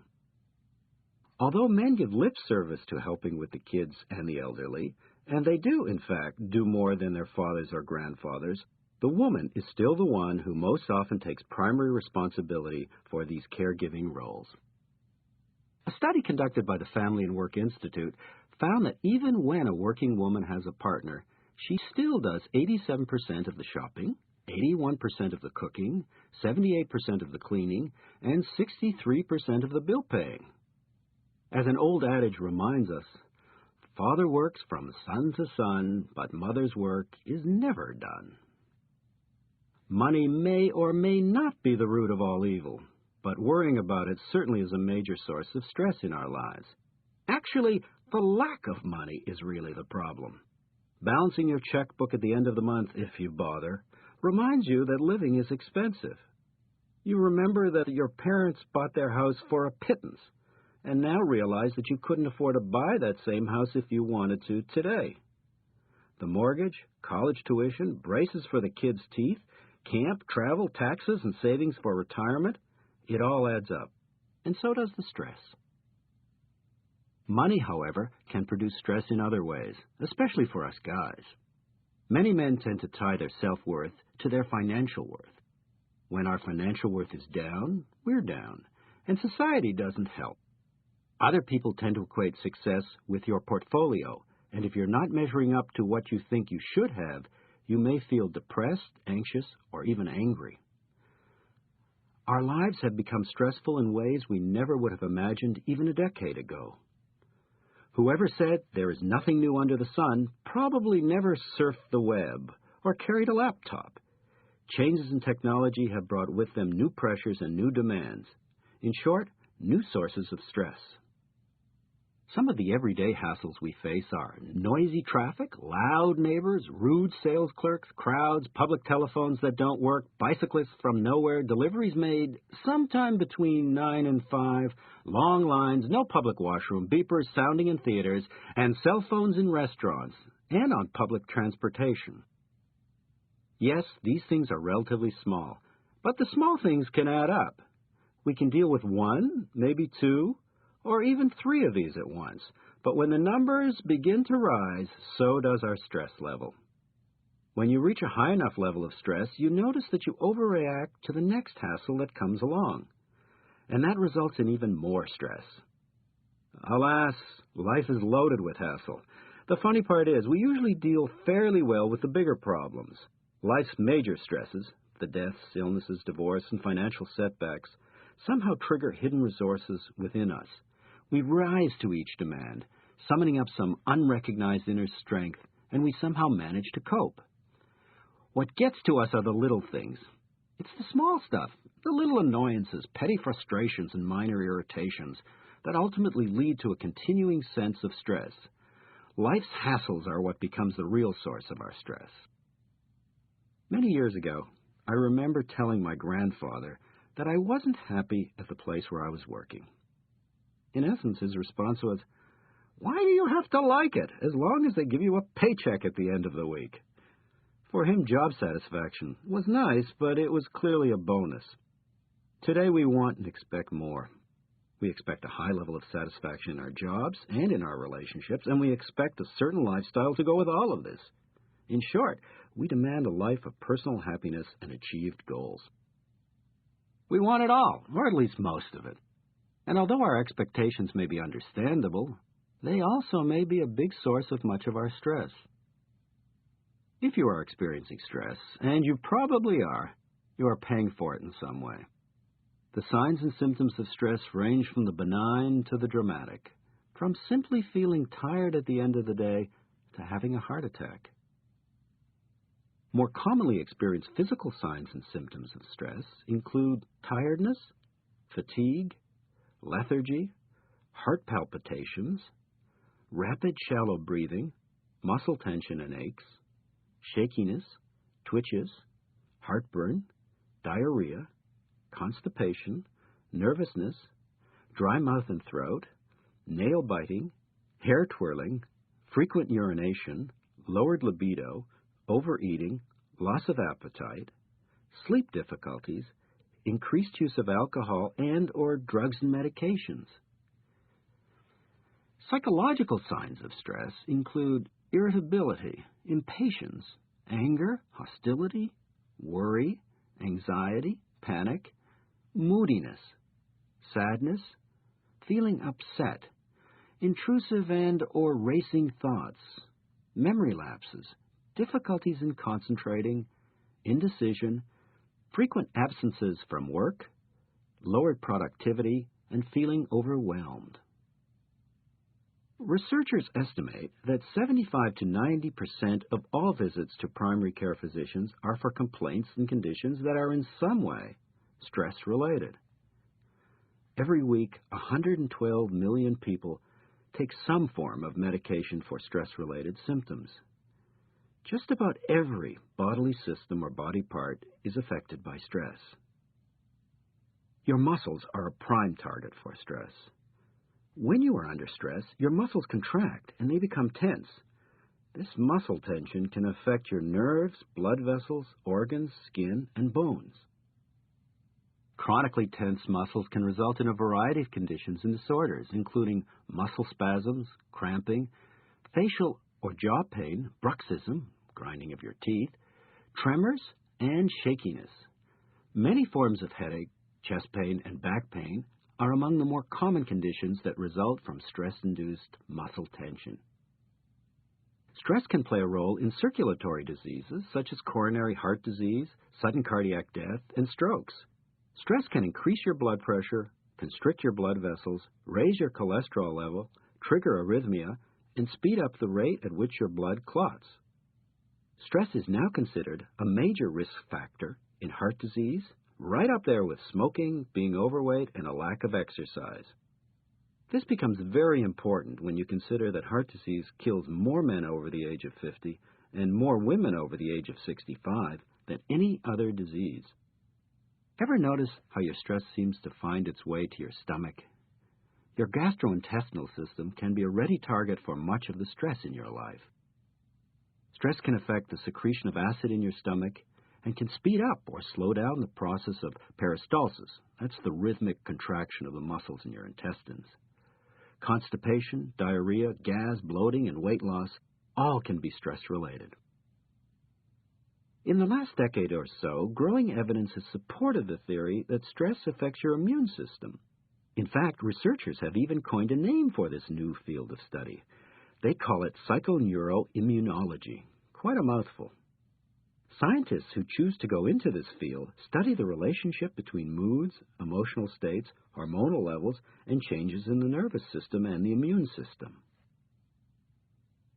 Stress, particularly chronic stress, can compromise your immune system, rendering it less effective in resisting bacteria and viruses. Research has shown that stress may play a role in exacerbating a variety of immune system disorders such as HIV, AIDS, herpes, cancer metastasis, viral infection, rheumatoid arthritis, and certain allergies, as well as other autoimmune conditions. A headache is just one of the many ways stress can interfere with your sex life. Stress can affect sexual performance and rob you of your libido.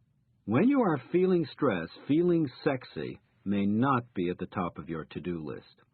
Disturbed sexual performance may appear in the form of premature ejaculation, erectile dysfunction, and other forms of difficulty in reaching orgasm. The irony is, sex can be a way of relieving stress.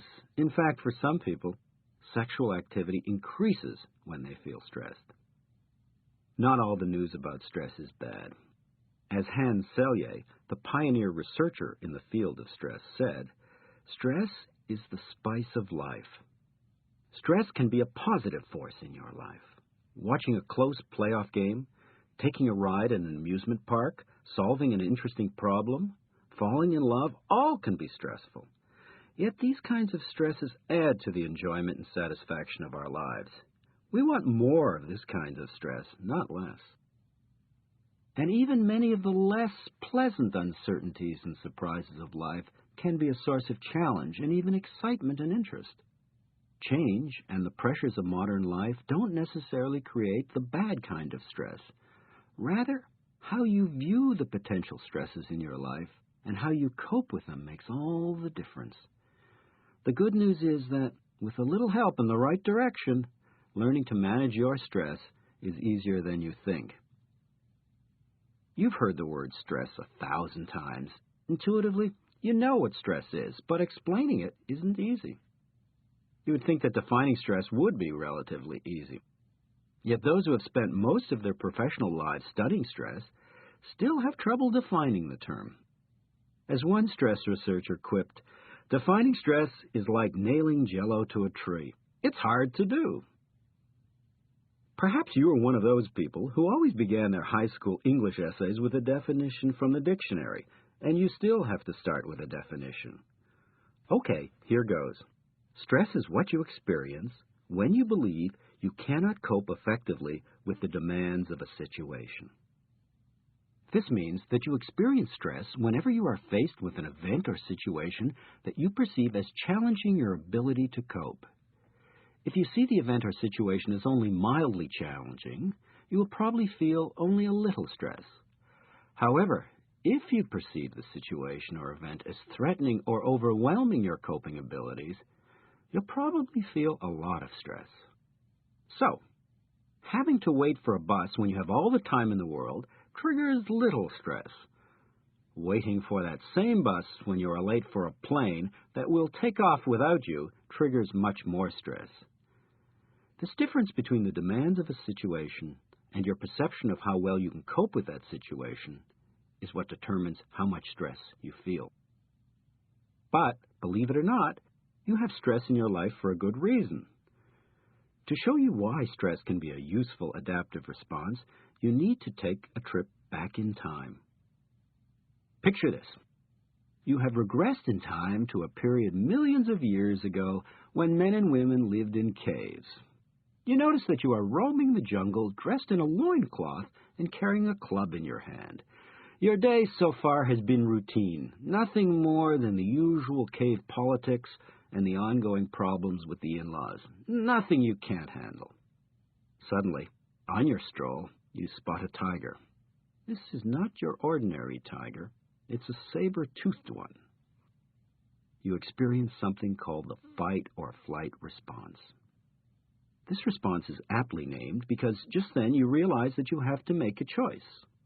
You can stay and do battle, that's the fight part, or you can run like the wind, the flight part, which probably is the smarter option here. Your body, armed with this automatic stress response, prepares you to either fight or run like crazy. You are ready for anything. You are wired. When you are in the fight or flight mode, your physiological system goes into high gear. The first thing you notice is that you're afraid, very afraid. You also notice that you're breathing much faster than you normally do, and your hands feel cool and more than a little moist. Your sympathetic nervous system, one of the two branches of your autonomic nervous system, is producing changes in your body. Your hypothalamus, a part of your brain, is activating your pituitary, a small gland near the base of your brain which releases a hormone into the bloodstream. This hormone, called ACTH, or adrenocorticotropic hormone, reaches your adrenal glands, and they in turn produce more adrenaline, also known as epinephrine, along with other hormones called glucocorticoids. This mélange of biochemical changes is responsible for an array of other remarkable changes in your body.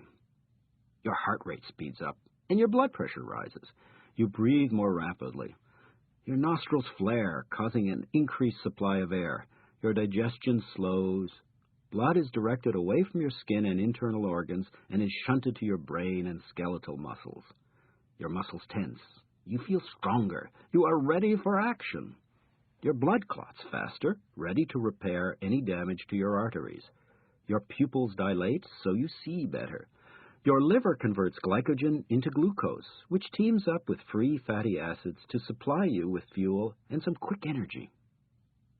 In short, when you are experiencing stress, your entire body undergoes a dramatic series of physiological changes that readies you for a life-threatening emergency. Clearly, stress has adaptive survival potential. Stress way back when was nature's way of keeping you alive. You've probably noticed that you don't live in a cave. Yet this incredibly important, life-preserving stress reaction is still hardwired into your system. And, once in a while, it still can be highly adaptive. If you are picnicking on a railroad track and you see a train barreling toward you, an aggressive stress response is nice to have. You want to get out of there very quickly. The reality is, in today's modern society, we are required to deal with very few life-threatening stresses on a normal day. Unfortunately, your body's fight-or-flight response is activated by a whole range of stressful events and situations that are not going to do you in. The physical dangers have been replaced by social or psychological stresses, not worthy of a full flight-or-fight stress response. However, your body doesn't know this and reacts the way it did when your ancestors were facing danger. Imagine the following modern-day scenario. You are standing in an auditorium in front of several hundred seated people. You are about to give a presentation that is important to your career. You suddenly realize that you have left several pages of your prepared material at home on your nightstand next to your bed. As it dawns on you that this is not just a bad dream you will laugh about later, you start to notice some physical and emotional changes occurring. Your hands are becoming cold and clammy. Your heart is beating faster, and you are breathing harder. Your throat is dry. Your muscles are tensing, and you notice a slight tremor as you hopelessly look for the missing pages. Your stomach feels a little queasy, and you notice an emotion that you would definitely label as anxiety. You are experiencing a stress reaction, the same fight-or-flight response that your caved ancestors experienced. The difference is, you probably won't die up there on that podium, even though it feels like you will.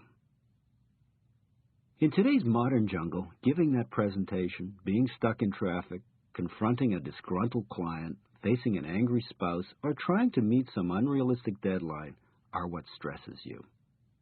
These far less threatening stresses now trigger that same intense stress response. It's overkill. Your body is now not just reacting, it is overreacting, and that is definitely not good. One of the best ways of understanding stress is to look at a model of emotional distress elaborated by psychologist Albert Ellis. He calls his model the ABC model, and it's as simple as it sounds. A is the activating event or potentially stressful situation.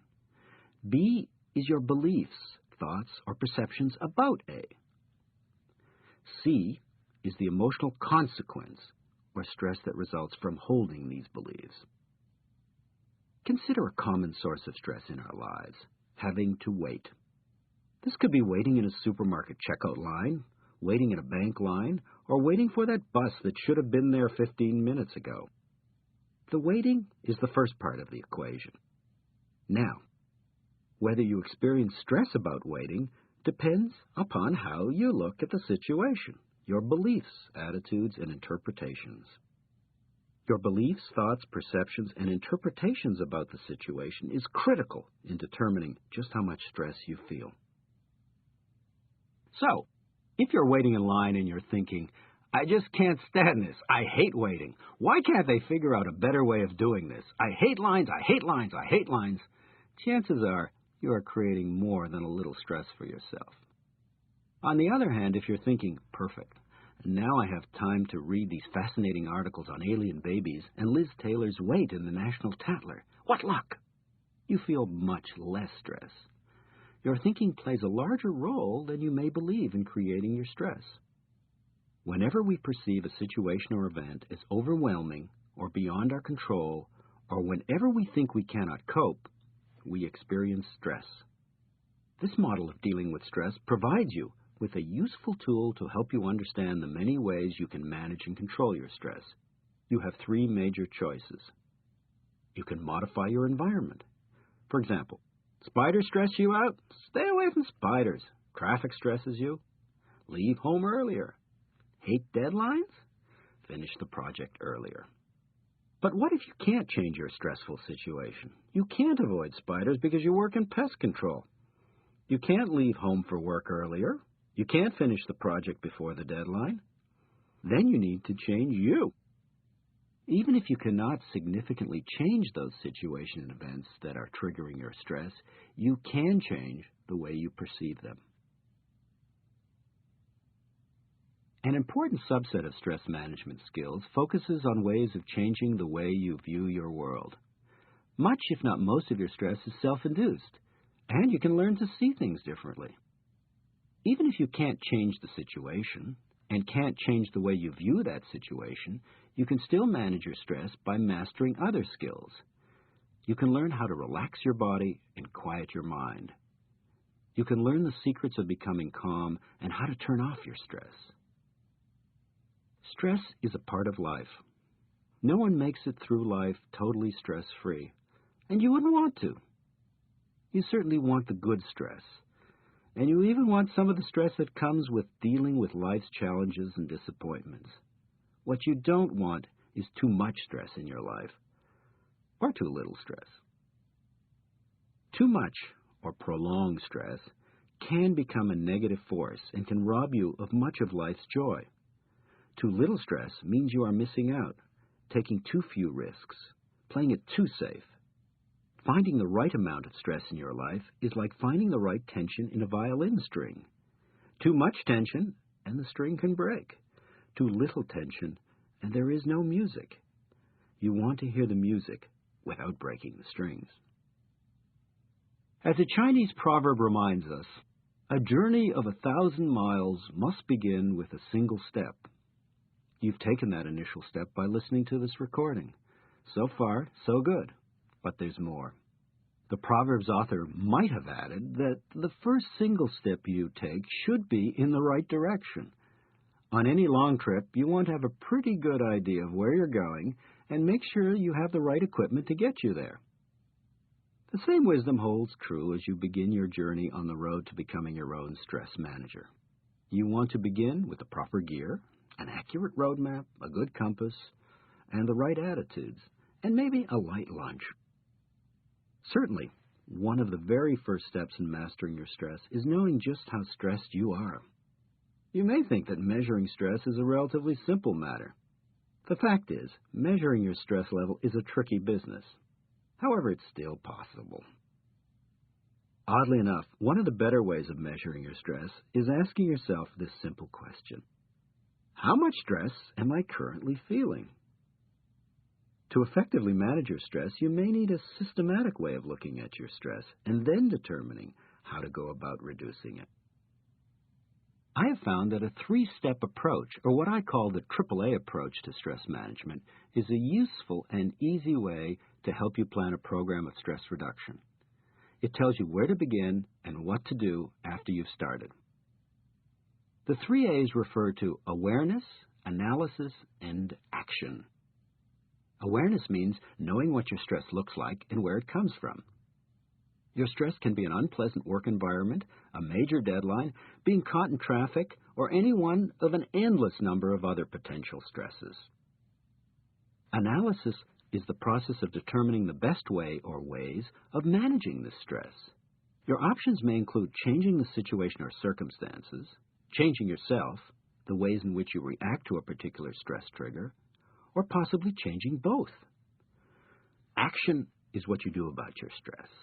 Your action could be to do one of the many relaxation exercises, delegate more effectively, meditate, get some sleep, or use another of the methods and techniques described on this recording. If you recall your last attempt at losing a few pounds or getting rid of all the clutter in your house, you may recognize that good intentions do not always guarantee success. Almost always, you encounter one or two roadblocks. But being aware of potential obstacles in your path and figuring out ways of avoiding them makes reaching your goal more likely. Some of the more commonly experienced roadblocks are: I don't have time, I'm too busy, I have too much stuff to learn, it's too much work, it's not my cup of tea, I tried it once and it didn't work. Each of these excuses contains at least a grain of truth, but each of them can act as a roadblock, slowing or stopping you from getting the most out of your stress management efforts. Remember, don't expect overnight results. It took you years to create your stress-producing styles and patterns. Fortunately, changing these patterns takes a lot less time, but it still takes some time. You get there step by step. See yourself as being part of a program that looks at your daily encounters and experiences as opportunities for growth and change. When you're under stress, your muscles contract and become tense. This muscle tension is nature's way of preparing you to cope with a potential threat. It's a part of the fight or flight response. Your body is now ready to fight that tiger. Unfortunately, this once adaptive response and the accompanying muscle tension can be triggered by less than life-threatening situations, like the disagreeable taxi driver who doesn't seem to have a clue where he's going, but is breaking speed records to get there. Muscle tension can result in a wide variety of stress-related conditions and disorders. Fortunately, you can catch your tension before it does its worst. All you need are the right stress-busting tools in your toolbox. The fact is, you may not know when your body is tense. You get so used to being tense that you usually don't notice that you are feeling tense. Muscle tension creeps up on you. Slowly and often imperceptibly, your muscles tighten and voila, the tension sets in. You don't feel the tension until you get a headache or feel the soreness in your neck or shoulders. The trick is to become aware of any bodily tension before it builds up and does its damage. Tuning into your body takes a bit of practice. One of the best ways to discover how to recognize bodily tension is to use this simple 1-minute scanning exercise. Find a place where you can sit or lay down comfortably and be undisturbed for a moment or two. Scan your body for any muscle tension. Start with the top of your head and work your way down to your toes. Ask yourself, am I furrowing my brow? Am I knitting my eyebrows? Am I clenching my jaw? Am I pursing my lips? Am I hunching my shoulders? Am I feeling tension in my arms? Am I feeling tightness in my thigh and calf muscles? Am I curling my toes? Do I notice any discomfort anywhere else in my body? With a little practice, you can scan your body in less than a minute, finding your tension quickly. Try to do a body scan 3 or 4 times a day. It is a great way of becoming aware of your stress. When you find your stress, of course, you want to do something about it. Breathing properly is one of the simplest and best ways of draining your tension and relieving your stress. Simply by changing your breathing patterns, you can rapidly induce a state of greater relaxation. If you control the way you breathe, you have a powerful tool in reducing bodily tension. As important, you have a tool that helps prevent your body from becoming tense in the first place. You probably take your breathing for granted, and why not? You've probably been breathing for years. You'd think by now you would have figured out how to do it right. No such luck. Bad breathing can take a number of forms. You may be a chest and shoulder breather, bringing air into your lungs by expanding your chest cavity and raising your shoulders. This description certainly fits if you have more than a touch of vanity and opt for never sticking out your tummy when you breathe. You also may be a breath holder, stopping or breathing entirely when you're distracted or lost in thought. Both are inefficient, stress-producing forms of breathing. And when you are under stress, your breathing patterns deteriorate even more. To make things worse, once your breathing goes awry, you feel even more stressed. It's quite a nasty cycle. When you're feeling stressed, your breathing becomes faster and shallower. When you breathe this way, your body reacts. Less oxygen reaches your bloodstream. Your blood vessels constrict. Less oxygen reaches your brain. Your heart rate and your blood pressure go up. You feel lightheaded, shaky, and more tense. You probably think of breathing as a way of getting air into your lungs. However, in times past, breathing was elevated to a more important status. Many religious groups and sects believe that a calming breath replenished the soul as well as soothed the body. In fact, the word ruach in Hebrew and the word pneuma in Greek have double meanings, connoting both breath and spirit. If you remember your Bible, the book of Genesis says that when God created Adam, he breathed into his nostrils the breath of life, and man became a living soul. To find out whether the way you breathe is stress-producing, take this simple test. Lie on your back. Put your right hand on your belly and your left hand on your chest. Try to become aware of the way you breathe. Check to see whether your breathing is smooth, slow, and regular. If you are breathing properly, the hand on your belly rises and falls rhythmically as you inhale and exhale. The hand on your chest should move very little, and if that hand does rise, it should follow the rise in your belly. I commonly find that people who want to adopt new patterns of breathing have a fervent desire to get it perfectly right. They frequently get so lost in body parts or lung mechanics that they wind up more stressed out than they were before they started. Don't let this happen to you. And remember that there is no one exactly right way to breathe all the time. Give yourself lots of room to experiment with your breathing, and don't overdo it. If you've been breathing inefficiently for all these years, changing gears may take some time. Above all, you are not taking a test. Do not grade yourself on how deep you can breathe or how flat you can make your diaphragm. Remember that the goal is to reduce your stress, not add to it. Sometimes all it takes to make you feel better is one simple change. Changing the way you breathe can make all the difference in how you feel. Here is one of the best and simplest ways of introducing yourself to stress-effective breathing. Either lying or sitting comfortably, put one hand on your belly and your other hand on your chest.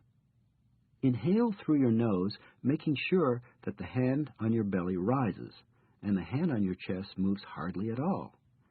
As you inhale slowly, count silently to yourself to 3.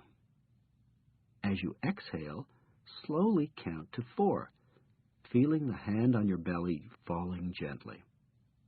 Pause slightly before your next breath. Repeat for several minutes and whenever you get the chance. Complete breaths, or Zen breathing as it is often called, helps you breathe more deeply, more efficiently, and maximize your lung capacity. Lie comfortably in bed, a reclining chair, or on a rug. Keep your knees slightly apart and slightly bent. Close your eyes if you like. Put one hand on your abdomen near your belly button and the other hand on your chest so that you follow the motion of your breathing. Try to relax. Let go of any tension you may feel in your body. Begin by slowly inhaling through your nose, first filling the lower part of your lungs, then the middle part of your chest, and then the upper part of your chest. As you inhale, feel your diaphragm pushing down, gently extending your abdomen, making room for the newly inhaled air. Notice the hand on your abdomen rise slightly. The hand on your chest should move very little, and when it does, it should follow your abdomen. Do not use your shoulders to help you breathe. Exhale slowly through your parted lips, emptying your lungs from top to bottom. Make a whooshing sound as the air passes through your lips, and notice the hand on your abdomen fall. Pause slightly and take in another breath, repeating this cycle. Continue breathing this way for 10 minutes or so, certainly until you feel more relaxed and peaceful. Practice this technique daily if you can. Try this exercise while sitting and then while standing. With a little practice, this form of breathing comes more naturally and automatically. Over some time and some practice, you may begin to breathe this way much more of the time. Stick with it. Breathing properly is no big deal when you're lying on your bed or vegging out in front of the TV. But what's your breathing like when you're caught in the middle of a gridlock, when you're facing down a deadline, or when the stock market drops 20%? You are now in crisis mode. You need another form of breathing. Here's what to do. Inhale slowly through your nostrils, taking in a very deep diaphragmatic breath, filling your lungs and filling your cheeks. Hold that breath for about 6 seconds. Exhale slowly through your slightly parted lips, releasing all the air in your lungs. Pause at the end of this exhalation. Now, take a few normal breaths. Again, inhale slowly through your nostrils, taking in a very deep diaphragmatic breath, filling your lungs and filling your cheeks. Hold that breath for about 6 seconds, and exhale slowly through your slightly parted lips, releasing all of the air in your lungs, and then return to what you were doing. This form of deep breathing should put you in a more relaxed state. After you have mastered the art of breathing, you're ready to discover another way of relaxing your body. One of the better relaxation techniques derives from a method called progressive relaxation or deep muscle relaxation. This method is based on the notion that you are not aware of what your muscles feel like when they are tensed. By purposely tensing your muscles, you are able to recognize what tension feels like and identify which muscles are creating that tension. This technique is highly effective and has been proven to be a valuable tool for quickly reducing muscle tension and promoting relaxation. You begin progressive relaxation by tensing a specific muscle or group of muscles, your arms, legs, shoulders, and so on. You notice the way the tension feels. You hold that tension for about 10 seconds and then let it go, replacing that tension with something much more pleasant, relaxation. By the time you tense and relax most of your muscle groups, you will feel relaxed, at peace, and much less stressed. To relax your face and head, wrinkle your forehead, creating all those lines that everybody hates, by raising your eyebrows as high as you can. Hold this tension for about 5 seconds and then let go, releasing all of the tension in your forehead. Just let your forehead muscles become smooth. Notice the difference between the feelings of tension you felt and the more pleasant feelings of relaxation. Now clench your jaw by biting down on your back teeth and at the same time force a smile.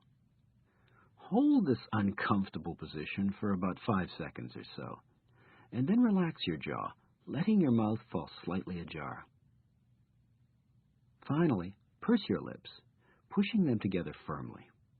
Hold that tension for a bit, and then relax, letting your lips open slightly. Now notice how relaxed your face and head feels. Enjoy the sensation, and let this feeling deepen by letting go of any remaining sources of tension around your mouth and lips. Relax your neck and shoulders by bending your head forward as though you are going to touch your chest with your chin. Feel the tension in the muscles of your neck. Hold that tension. Now tilt your head slightly, first to one side and then to another. Notice the tension at the side of your neck as you do so. Now relax, letting your head return to a more comfortable, natural position. Enjoy the relaxation for a moment or so. Now scrunch up your shoulders as though you are trying to reach your ears.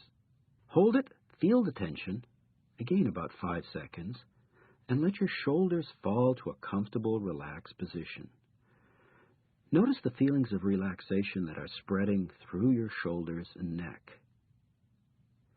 Relax your back by arching your back, being careful not to overdo it.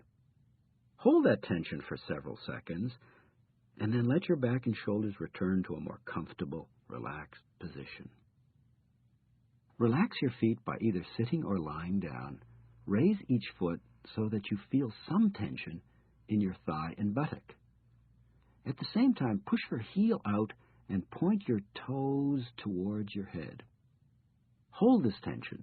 Notice what it feels like, and then let go, letting your leg fall to the bed or floor, releasing any remaining tension. Let that relaxation deepen for a while.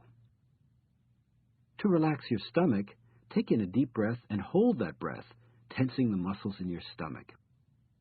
Imagine that you are preparing yourself for a punch in the stomach.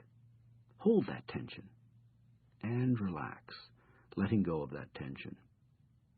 After you finish this sequence, let your body sink into an even deeper state of relaxation. Let go more and more. Mentally go over the sensations you are feeling in your arms, face, neck, shoulders, back, stomach, and legs. Feel your body becoming looser and more relaxed. Savor the feeling. Stretching is one of the ways that your body naturally discharges excess bodily tension. Waking up in the morning or just before retiring at night are the times you automatically feel the need for a stretch. But a good stretch can drain away much of your body's tension at other times, too.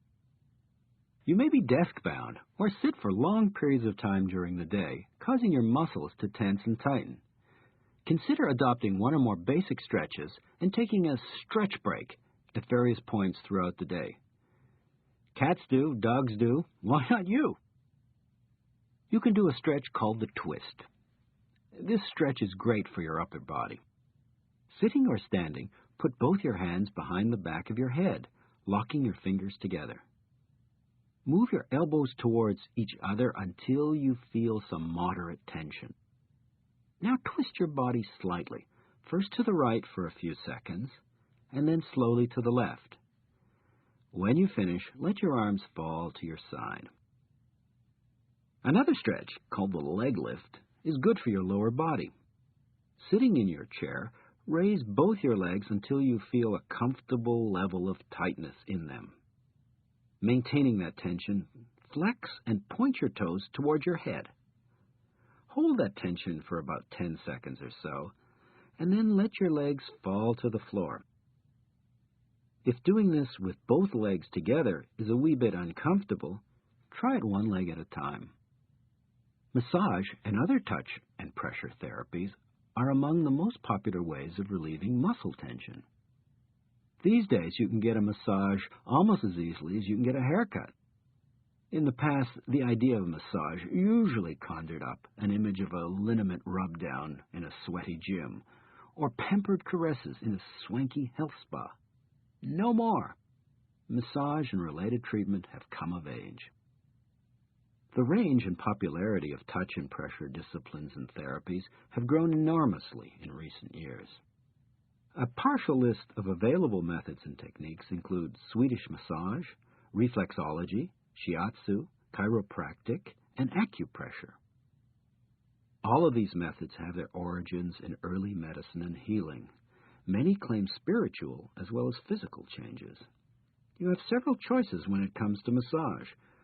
You can spend some bucks and get a professional to give you a massage, or you can find someone who will give you a massage for free. Or you can give yourself a massage. You can massage your hands by holding your left palm in front of you, fingers together. The fleshy spot between your thumb and index finger is a key acupressure point that should spread a sensation of relaxation when massaged. Using your right thumb, massage this spot in a circular motion for a slow count of 15. Switch hands and repeat. For stress-related fatigue, pinch just below the first joint of your pinky finger with the thumb and index finger of your opposite hand. The pressure should be firm, but not painful. Increase the pressure slightly. Make small circular movements in a counterclockwise direction while maintaining pressure. Continue for 20 seconds, release, wait for 10 seconds, and repeat up to 5 times.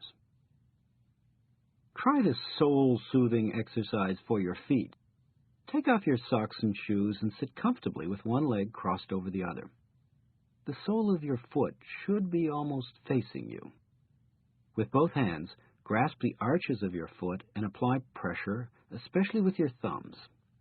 Now, kneading like you would bread dough using your thumbs and fingers, every part of your foot, work your way from your heel right up to your toes. Give each of your toes a squeeze. Now massage the other foot in a similar way. If crossing your legs is more stressful than it used to be, go to the kitchen and get yourself a rolling pin. Sit in a chair and position the rolling pin next to your foot. Gently roll your bare foot back and forth slowly for 2 minutes or so. Then try it with the other foot. Now, wash the pin. If you don't own a rolling pin, work with a tennis ball. Put it under the arch of your bare foot, put some pressure on that foot, and move the ball backward and forward. Keep this rhythm going for about 2 minutes, and then switch to your other foot. Stress most often finds its way to your neck and shoulders. To dissipate that tension, take your left hand and firmly massage your right shoulder and the right side of your neck. Start with some gentle circular motions, rubbing the muscle with your index and pointer fingers. Then finish with a firmer massage, squeezing the shoulder and neck muscles between your thumb and other fingers. Now switch to the other side. You can massage your face by placing both of your hands on your face with the tips of your fingers resting on your forehead and the heels of your palms resting just under your cheeks. Gently pull down the skin on your forehead with the tips of your fingers while pushing up the area under your palms. Rhythmically repeat this movement, contracting and releasing your fingers and palms. Believe it or not, you may find that practicing relaxation can be stressful, at least at first. Changing your breathing patterns and tensing and relaxing muscles can result in some strange side effects. You may notice some tingling or a feeling of restlessness and, paradoxically, an increase in tension. This is not unusual, and although it is distracting, don't take this as a sign that you're doing something wrong. As you become more familiar with how your body feels when it is in a highly relaxed state, these sensations disappear. Dare I suggest that you use an alcoholic beverage as an agent of relaxation? Yes and no. Research literature for some time now has been supportive of the value of moderate drinking, that is, no more than 1 or 2 alcoholic drinks per day. At this level of intake, alcohol has been found to raise levels of HDL, the good cholesterol, and lessen the risk of heart disease. However, the risks from excessive drinking far outweigh these benefits. For many, drinking can be a slippery slope, with the cure becoming the disease. The bottom line? Don't put alcohol on the top of your stress reduction list. If you have successfully integrated a drink or the occasional use of a pill into your life, fine. But always remember, you can reduce your stress in better ways. To be completely relaxed, you need to not only relax your body, but also calm your mind. For many people, and you may be one of them, stress takes the form of psychological distress, and you find that your mind is filled with distressing thoughts that prevent you from feeling relaxed and at ease. It may be that your mind is racing a mile a minute.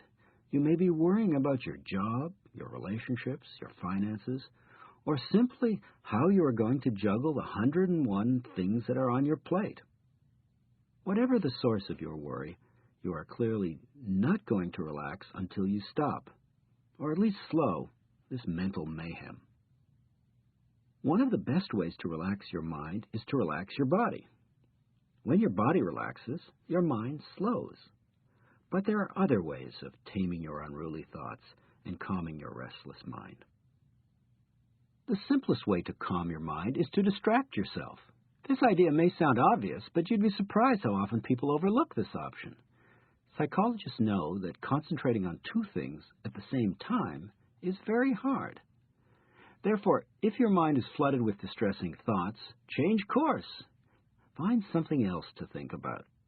Some pleasant diversions you can consider include watching some television, going to a movie, reading a book, newspaper or magazine, talking to a friend, working or playing on your computer, playing a sport, immersing yourself on some project or hobby, listening to some favorite music, and think of something you are looking forward to.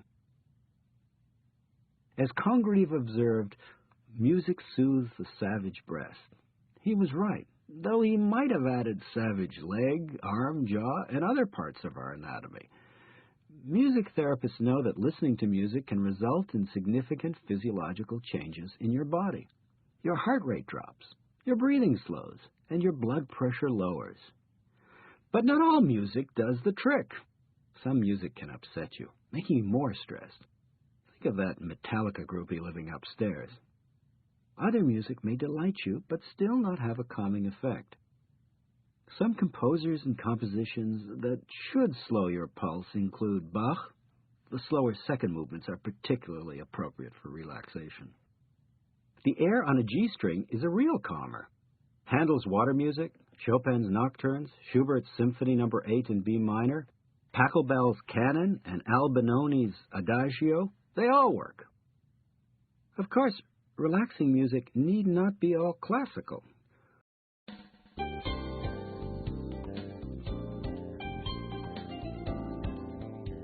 When you think of hypnosis, 2 images probably come to mind. The first is from a B-grade movie where you see some Svengali-like doctor, usually deranged, dangling a pocket watch in the face of some innocent victim. The second image is of some hypnotist on a stage with a dozen or so audience volunteers who are either dancing with brooms or are clucking like chickens. Fortunately, neither image is accurate. Actually, hypnosis is less mysterious and far more mundane than you may think. Hypnosis is totally safe, but more importantly, it can be a very effective way of helping you relax and cope with stress. Probably no other psychological technique for stress reduction is as misunderstood as hypnosis. When you're under hypnosis, you are not asleep and you are not unconscious. You will not lose control or be under someone's spell, and you won't do anything you do not want to do. Hypnosis is simply a deeply focused state that makes you more accurately aware of suggestions and allows you to be more receptive to those suggestions. Some people are more susceptible to hypnotic suggestion. For hypnosis to be as effective for you as possible, try to adopt a receptive, non-critical attitude. Don't fight the process. Just go with it. If you remain totally skeptical and resistant, nothing much is going to happen. Have an open mind. And you may not realize it, but chances are you've been in a hypnotic trance many times before. We slip in and out of hypnotic trances all the time. Remember those times when you were driving on the highway and it scarily dawns on you that you haven't been paying attention to the road or you're driving for the last 5 minutes?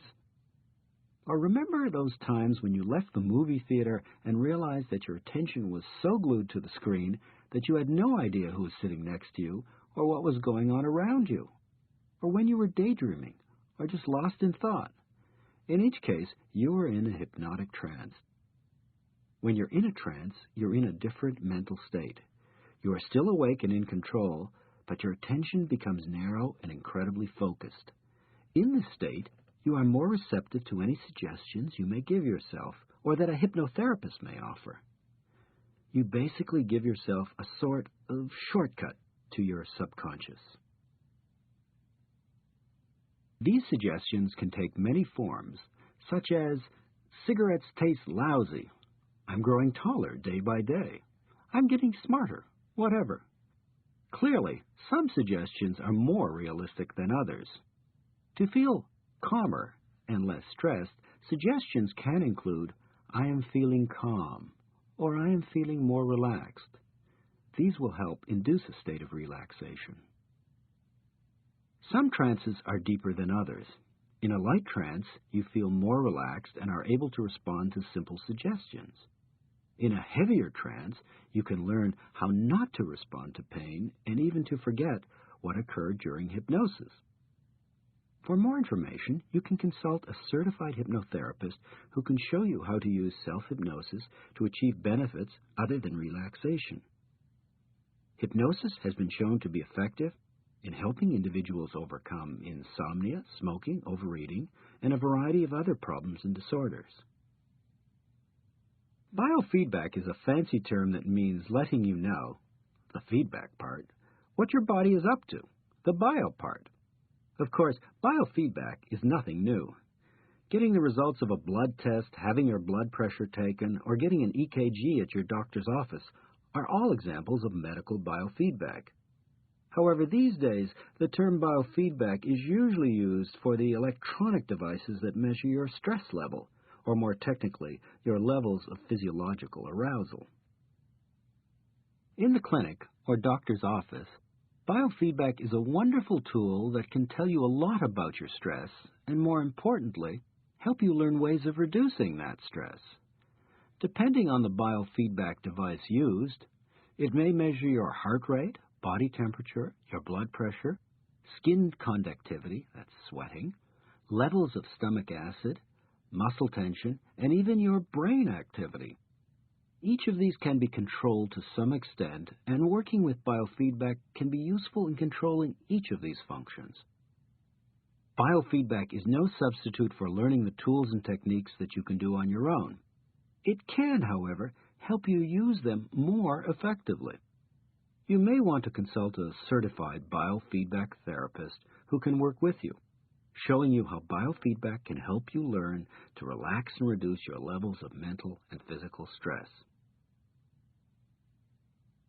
If you've ever felt like screaming or maybe tearing out some hair when at the last minute you can't find your keys or the location of that very important appointment you wrote on a paper napkin, you're probably sympathetic to the notion that disorganization can trigger a whole lot of stress. Sure, a little bit of disorder doesn't rival developing a serious illness, getting fired, or having your house burned down. Yet, being disorganized can fuel a long list of frustrations, delays, lost time, and missed opportunities, all accompanied by varying levels of anger and irritation. Okay, so your life is not a model of order and organization. Being disorganized is nothing to be ashamed of. In fact, it's totally understandable. People get into this pickle because of 5 major reasons. You don't have enough time. Your life is too complicated. You don't have enough space. You don't know what to do to become more organized. You know what to do to become more organized, but you just don't want to do it. Whatever the reason for your disorganization, you want to know what you can do about it. Tip: rather than seeing all the clutter in your life space as one massive pile, see it as a succession of tasks that you can chip away step by step. One way to decide where to start and where to go after you start is to create a clutter roadmap. Begin by choosing a number of areas of your life space that desperately need organizing. These areas may be geographical, say a specific room in your home, the yard, or the garage, or the area could be topical, such as your clothing, magazines, or toys. Then come up with a sequence of areas that you want to work on. After you deal with one bit of clutter on your list, move on to a second, and then on to the next, and so on. Think of your map as a kind of sequential to-do list. It takes you where you want to go. As you approach the task of organizing, your attitude should be, "I'm sick and tired of this, and I'm not going to take it anymore." You may find this approach a bit too merciless, but be clear. You're dealing with an evil force. Give no ground. Take no prisoners. Ask yourself these questions to help increase your decluttering grit. Do I really want to spend the next 20 years living with this item? If my place were on fire, and I could save only half of what I own, would I save this particular item? Would the quality of my life be seriously diminished if I didn't own this item? In 90% of the cases, you may find that the answer to all 3 questions is no. A mistake that many people make when decluttering is thinking they can finish their decluttering in one short Saturday afternoon. They get discouraged when they realize just how much stuff they have and how much decluttering they still have to do. Face it, it took you years to amass all your wonderful possessions, so it's prudent to assume that reversing the process may take you some time. Accomplishing most anything in life that is worthwhile takes effort and persistence. Mastering golf or tennis, learning to ski, or figuring out how to get the most out of your computer didn't happen overnight. Stick with it. Those who have made the study of clutter their life's work say that paper is the real enemy. Your paper clutter can include everything from a toaster warranty to your last electric bill to the endless stream of circulars, catalogs, junk mail, and other unsolicited items that pass through your doorway every day. Take care of your paper clutter, and you're more than halfway home. Much, if not most, of the paper in your life comes into your home via the mail. Your mailbox can be an insidious force, feeding you an unstoppable river of solicitations, announcements, catalogs, and bills. You can slowly drown in this incoming sea of paper. The trick is to catch it early, before it has a chance to collect. Throw out junk mail immediately. Get yourself taken off mailing lists. Call the Better Business Bureau or look under direct mail associations in the yellow pages. They'll tell you the number in your area to call to get yourself removed from many of the more annoying lists. Need a catalog to catalog your catalogs? If you must, keep one or two of your favorite catalogs, peruse the rest, and then chuck them. When a new catalog comes, immediately throw the old one out. Coming up with a system of organization takes thought and planning. Taking the time and effort to develop a systematic way of organizing your papers can result in a lot less stress and hassle in your life. Come up with a filing system that's relatively easy to use. Files of different colors or tabs and labels of different colors can not only turn your filing system into a work of art, but also make it easier to find subjects and interests. Invest in a cabinet of good quality. And try to find a cabinet that won't make your room look like a claim adjuster's office. Keep your documents in a safe place, but make sure that you can easily get a hold of them when you need them. When creating a filing system, start with fewer, broader categories. Never put all your papers in one basket. Organizational expert Stephanie Culp suggests that you have 4 baskets for your paper, in addition to the extremely important wastepaper basket. A to-do basket, a to-pay basket, a to-file basket, and a to-read basket. Make filing a habit. Find a time during the week to empty your to-file basket and file those needed papers away. At a later date, take a look at what's in your files. And if you find that you have only 1 or 2 things in a file folder, find or create a file that's broader in scope. Or if you find that a folder is overflowing with contributions, create subcategories, either by topic or by dates. Over the years, technology has given us a long list of potentially time and labor-saving devices that are now a routine part of our lives. We have computers, microwaves, the internet, cell phones, and the list goes on. Yet we still don't seem to have all that free time we were assured of. If anything, our lives seem to be more chaotic, more demanding, and more time-pressured. We just have too much to do and too little time to do it in. Because it's highly unlikely that the days will get longer, you need better ways of using the time you do have. Fortunately, managing your time more effectively is something you can learn.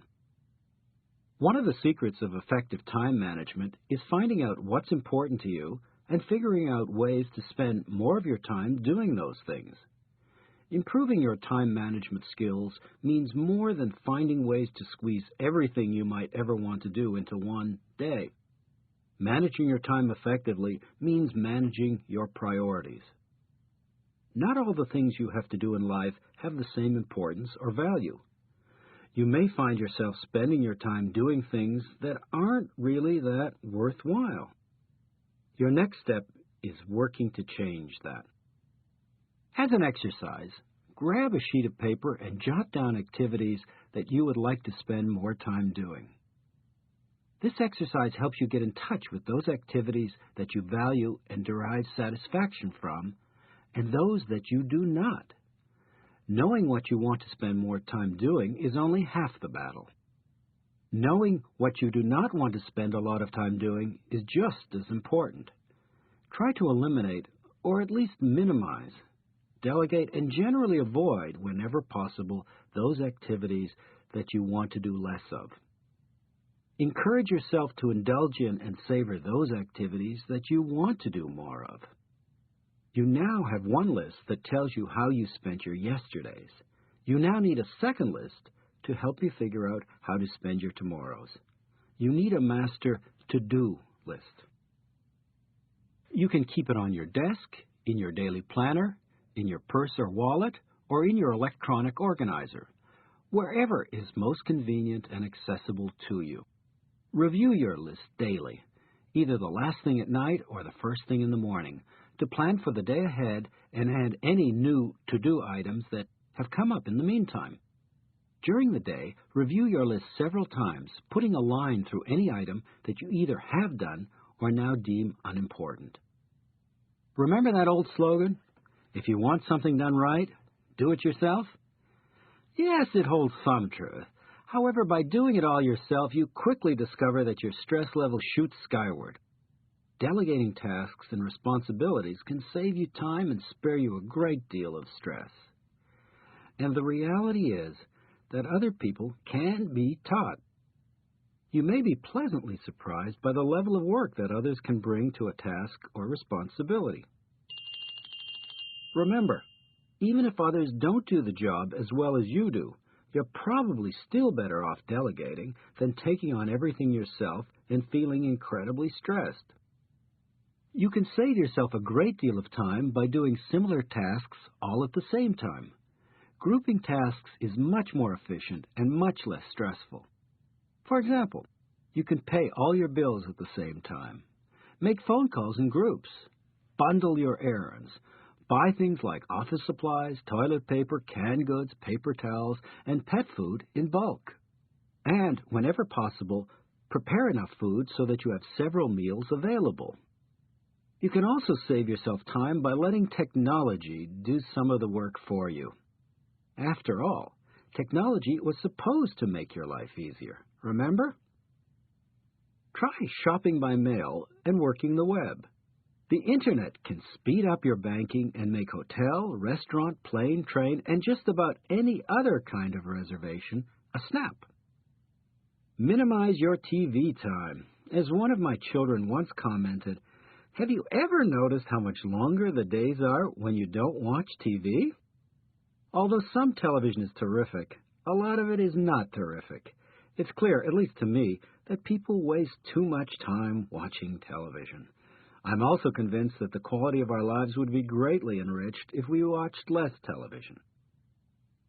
Minimize those pesky interruptions. It doesn't take long to realize that much of your time can be consumed by small interruptions that take you away from what you're doing and thereby lengthen the time that the task at hand should take.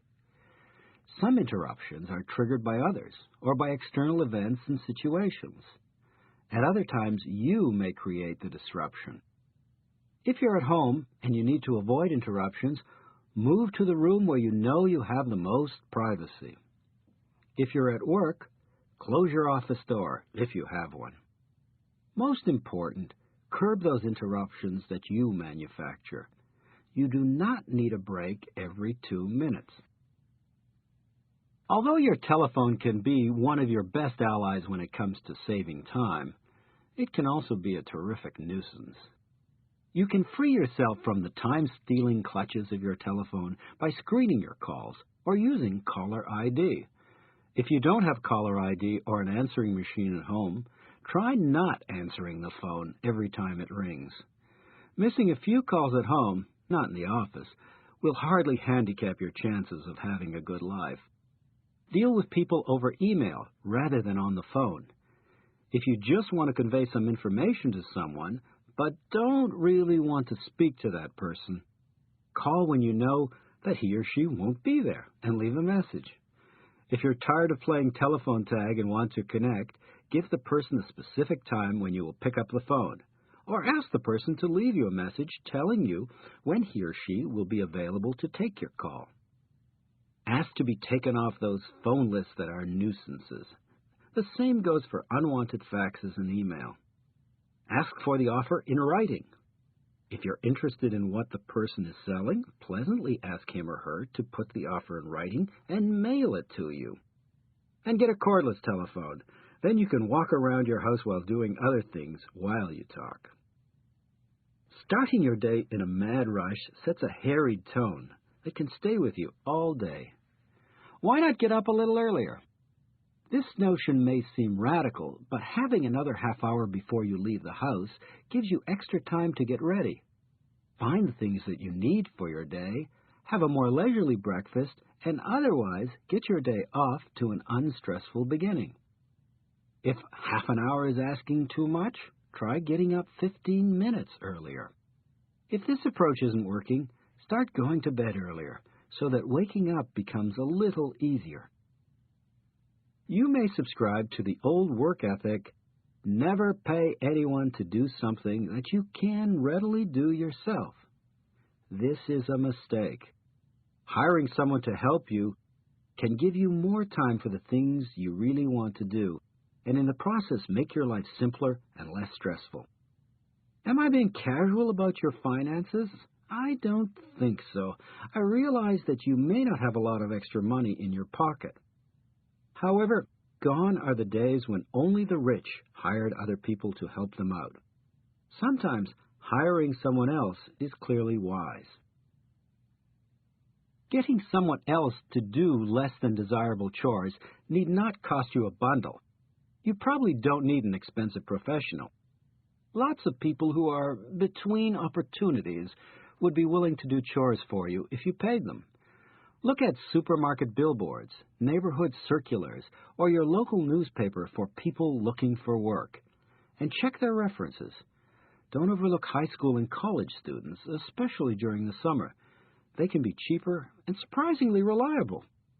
Realistically assess your financial ability to hire someone to do a few or many of the items on your list. Remember, too, that the emotional relief and extra time you gain is well worth the money in many cases. Spend the bucks. These days, many of the things you need can be delivered. If you live in a good-sized city, almost everything can be delivered. You can save time by dialing the right series of digits or clicking the right places on the Internet. In addition to takeout foods, goods and services that you can have delivered to your door include groceries, laundry, videos, meats from the butcher, sweets from the bakery, and liquor. Procrastination may be one of the main time robbers and ultimate stress producers in your life. I've yet to see more than a handful of people who don't lose time by procrastinating. By avoiding the kinds of activities that are important and valued, you wind up spending a lot of time doing activities that are less valued and less satisfying. Procrastinating writing that letter to a loved one or updating your resume or making that phone call to a friend almost always leads to regret. Procrastinate less. If you find that dislike and discomfort are steering you away from doing what you should be doing, see if you can challenge your assumptions. Ask yourself, why must I always do the things I like and want to do? The answer, of course, is that you don't have to avoid difficulty and discomfort. Just do it. Then ask yourself a second question. Wouldn't I be better off putting up with some discomfort and getting it out of the way? The answer is absolutely. Motivate yourself. Sometimes your level of internal motivation doesn't get you where you need to go. You need external motivation. You can either reward yourself for doing something or penalize yourself for not doing it. Try the reward approach first. Create your own motivational ladder by coming up with a list of rewards that can motivate you to get the job done and then rank them in order of their importance to you. Make a public commitment. Tell a good friend about a task that you want to get done and tell him or her when you'll complete it. Better yet, tell a bunch of people. Be sure to remind that friend or friends to follow up and check to see what happened. Remember that old adage, anything worth doing is worth doing well? It's misguided. There's nothing wrong with wanting to do something well, even very well. But when your standards are too high and you aim for perfection, you will feel stress. Perfection is overrated. Being perfect for any longer than 3 minutes is very hard. Strive for pretty darn good instead of perfect. And sometimes let yourself strive for even just okay. Remember when you were a very young child and you got cranky when you hadn't eaten or gotten enough sleep? Those were not your finest moments. Just ask your parents. Your ability to cope with frustration and disappointment were all but non-existent. Now that you have grown up, your stresses may be different, but your physical state still plays a major role in determining how stressed you become. What you eat, when you eat, your level of overall fitness, and the quality of your sleep all affect your ability to cope with stress. If you're like most people, I suspect that your dietary habits are less than perfect. Your eating is probably a hit-and-miss affair, inconsistent, rushed, and tailored to meet your busy schedule. I know your life is already stressed enough without having to worry about what goes into your mouth. However, what you eat and how you eat it can contribute significantly to your ability to cope with stress in your life. eating the wrong things or eating at the wrong times can add to your stress level. Not to worry, help is here. In recent years, a lot of attention has been paid to the relationship between food and mood, what you eat and how you feel. Researchers now have a better idea of how different foods affect your psychological states and how food can increase or decrease the stress in your life. One of the major biochemical events involved in your stress experience is something called serotonin. Serotonin is a naturally occurring chemical neurotransmitter in your brain. Changing serotonin levels can dramatically change the way you feel. Antidepressant drugs like Prozac, Paxil, and Zoloft can alter the amount of serotonin in your brain, which can alter your mood and affect the ways in which you cope with a potential stress. The food you eat can also change the serotonin levels in your brain. Your diet is an important way of regulating your serotonin levels. Putting the right stuff on your plate means you have a better chance of giving your brain what it needs. Including some complex carbohydrates such as pasta, cereals, potatoes, and brown rice in every meal can enhance your performance when under stress. Foods rich in carbohydrates can increase the levels of serotonin in your brain, making you feel better. However, too many complex carbohydrates are not the best thing for you. Remember, moderation. Reduce your intake of simple carbohydrates like soda and candy. They can make you feel better in the short run, but feel worse in the long run. Eat adequate amounts of protein, like fish, chicken, and other lean meats. Protein enhances mental functioning and supplies essential amino acids that can help repair damage to your body's cells. Eat your vegetables. They provide your body with the vitamins and nutrients it needs to resist the negative effects of stress. Get plenty of potassium. Milk, especially the low-fat variety, whole grains, wheat germ, bananas, and nuts all can provide your body with potassium, a mineral that can help your muscles relax. Are you an emotional eater? If so, you may eat whenever you are anxious, upset, nervous, or depressed. Although emotional eaters can still put it away when they're happy, delighted, non-anxious, and non-depressed, and yes, during those rare times when they're actually hungry, most emotional eaters eat when they feel a need to feed their stress. Tip: before you put any food in your mouth, stop and take stock of your emotional state. Ask yourself, am I really hungry or am I feeling emotionally distressed? If it is truly hunger, eat. Otherwise, label your feelings.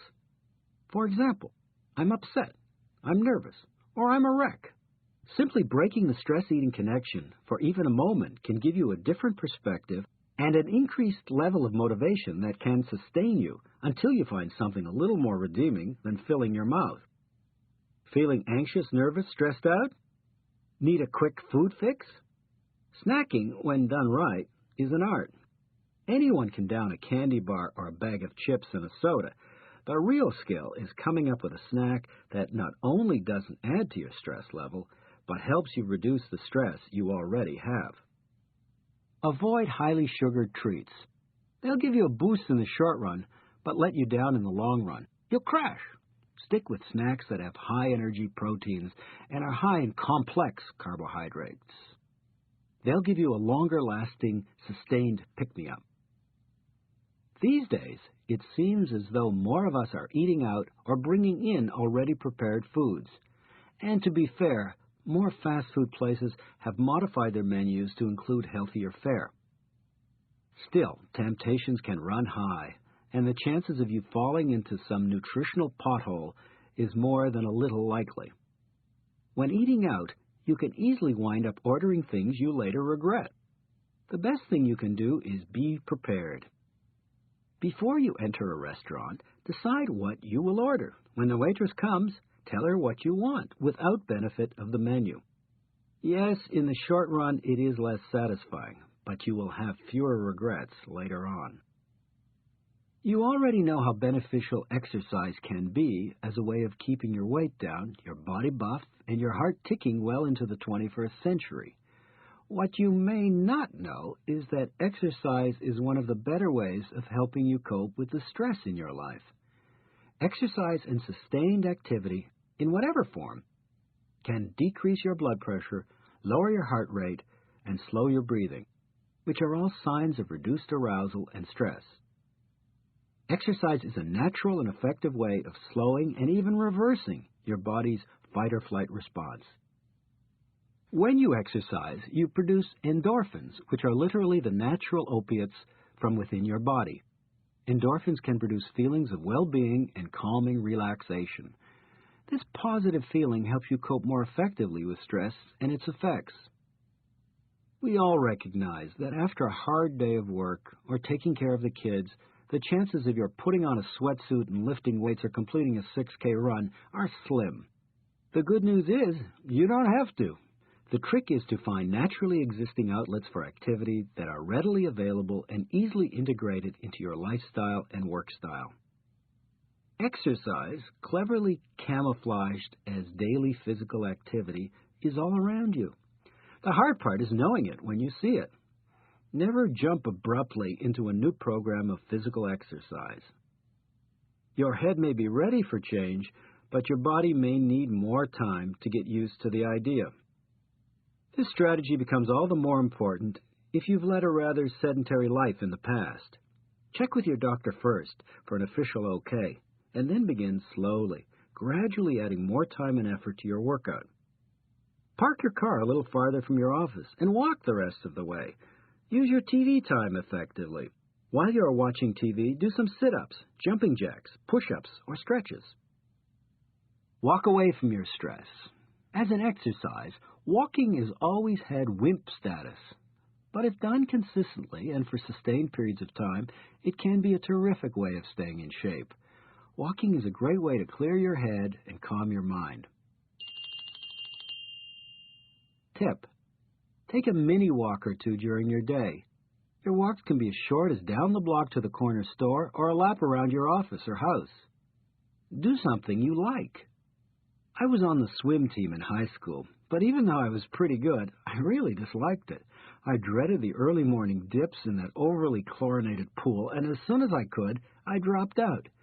The moral here is, if you don't like the exercise or activity you're doing, the chances of you sustaining it are small.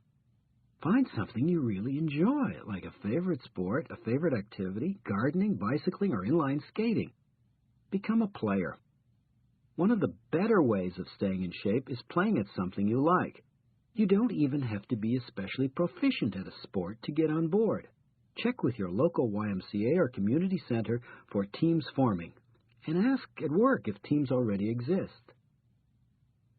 Research done at Johns Hopkins University shows that by climbing stairs for a mere 6 minutes a day, you can add up to 2 years to your life. Does your shopping mall have stairs? If so, become a mall walker. Opportunities for stair climbing aren't limited to the big cities. Consider it a challenge to find stairs wherever you live. Maybe it's just a case of misery-loving company, or maybe it's just more fun to do something with others around. Whatever the case, consider joining a gym or health club. After you enter the door of a gym, you rarely leave without doing some kind of workout. Of course, you don't need to lay out money for a gym or health club if you purchase a piece or two of exercise equipment that you can use right in your own home. Alas, many pieces of home exercise equipment go badly underused.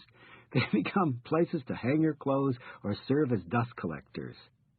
However, don't let this deter you from converting an extra bedroom or study into a home fitness center. To make sure that your killer ab machine doesn't just collect dust, schedule time with yourself when you commit to working out, and stick to it. Turn on the TV when you exercise to help ease any discomfort. I like to do the crossword puzzle and read the paper when I'm on my stationary bike. And don't forget the many exercise videos and programs available. Daily new workouts ensure that you don't become bored. There are also tapes and programs on yoga, Tai Bo, dance aerobics, and just about any other form of physical exercise. Often, remaining motivated is no small matter. You start with the best of intentions, but somehow run out of motivational steam fairly quickly. A workout buddy or partner provides you with added incentive to make sure you get there. Aerobic activity introduces more oxygen into your body and makes you more alert and focused. If you make that activity a little more vigorous, your system will release those endorphins, which can produce a calming feeling of relaxation. The first thing you notice when you work with people under a lot of stress is how often they say, "I'm tired." For some, the stress of the day is what wears them out. But for most people, it is a matter of not getting enough sleep. They are hardly alone. The fact is, most people do not get enough quality sleep. Unfortunately, when you're tired, your emotional threshold is lowered. You are more vulnerable to all the other stresses around you. Stress breeds even more stress. Breaking the cycle and getting a good night's sleep becomes very important. Just how much sleep should you get? Though most people need about 7 or 8 hours of sleep a night, 20% of all Americans get less than 6 hours of sleep, and 50% get less than 8 hours. To get the most benefit from your sleep, try these suggestions. An important element in helping you get the sleep you need is realizing that you have to get to bed earlier. It's as simple as that. Try the 20-minute approach. If you determine that you are, in fact, not getting enough sleep at night, try getting to bed 20 minutes earlier and see if the quality of your day is not improved. To get to bed just a few minutes earlier, turn off the TV at a more reasonable hour. If you must watch that Friends rerun or catch Leno's monologue, tape it and watch it earlier the next evening. Okay, you may get to bed earlier, but you either aren't falling asleep as you'd like or the quality of your sleep is somehow disturbed. The best sleep comes from having a regular sleep pattern. Your body's internal clock becomes stabilized with routine. This means getting to bed at the same time and getting up at the same time. Are you angry because someone cut you off in traffic or kept you waiting for what seemed like an eternity? Are you angry because that clumsy guest spilled red wine on your sofa? Or because your printer refuses to print? Everyone feels anger sometimes. Unfortunately, too many people, and you may be one of them, experience too much anger too much of the time. Anger is not only terribly stressful, it can be harmful to your physical well-being and destructive to your relationship with others. Fortunately, ways of reducing your levels of anger and limiting its consequences do exist. Anger, just like anything else, isn't all good or all bad. It has many pros and cons. Anger can be a highly distressing emotion that results in all kinds of negative consequences. Yet, among the other possible stress emotions, upset, depression, grief, anxiety, and so on, anger remains the most popular and the most common. And not without reason. Anger has some appeal. Anger is activating and mobilizing. When you're angry, you feel as if you're doing something about what's triggering your stress. Anger makes you feel powerful. Anger can make you feel like you're in charge, even when you aren't. When you tell someone off or give them a tongue lashing, you feel stronger and in control. Anger allows you to express yourself in a forceful way. Anger often gets results. By becoming angry as opposed to remaining calm and pleasant, you may get what you want. Anger is often a respected response. We often interpret anger as standing up for ourselves and not letting others take advantage of us. Anger does have some advantages, but it also has some pretty strong disadvantages. Although your anger does have its upside, the downside of anger far outweighs any positive benefits. Besides being emotionally distressing and making you a prime candidate for a black eye, your anger can give you other things to worry about. When you're angry, your body reacts much the same way it does when you are experiencing any other stress reaction. Your anger triggers your body to take a defensive stance, readying yourself for any danger that may come your way. When your anger is intense and frequent, the physiological effects can be harmful. Your health is at risk, and any or all of those nasty stress-related illnesses and disorders can become linked to excessive anger. Recent research now indicates that your heart, or more accurately your cardiovascular system, is particularly vulnerable to your anger and its negative effects. And when you're angry, you're probably not a whole lot of fun to be with. Even worse, your hostility and aggression can be downright destructive. Your anger affects those around you, the people you live with, work with, and interact with. When you're angry, you may do something or say something you regret later on, which can lead to other stress emotions such as guilt, shame, upset, and depression. Does this mean that all of your anger is inappropriate or destructive? No, not at all. In fact, in measured doses and expressed in the right way, anger can be appropriate and effective, helping you to take action, solve problems, or in some way better deal with the situation at hand. Anger clearly has a place in your emotional repertoire. But a big difference exists between feeling annoyed, or somewhat angry for a brief period of time, and having strong feelings of anger that simmer for hours. When it is intense and prolonged, anger can result in incredible amounts of stress and damage to your overall well-being.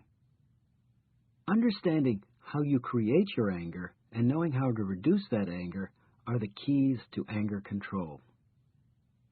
Anger is not an automatic reaction beyond our control, even though it may feel like that at times.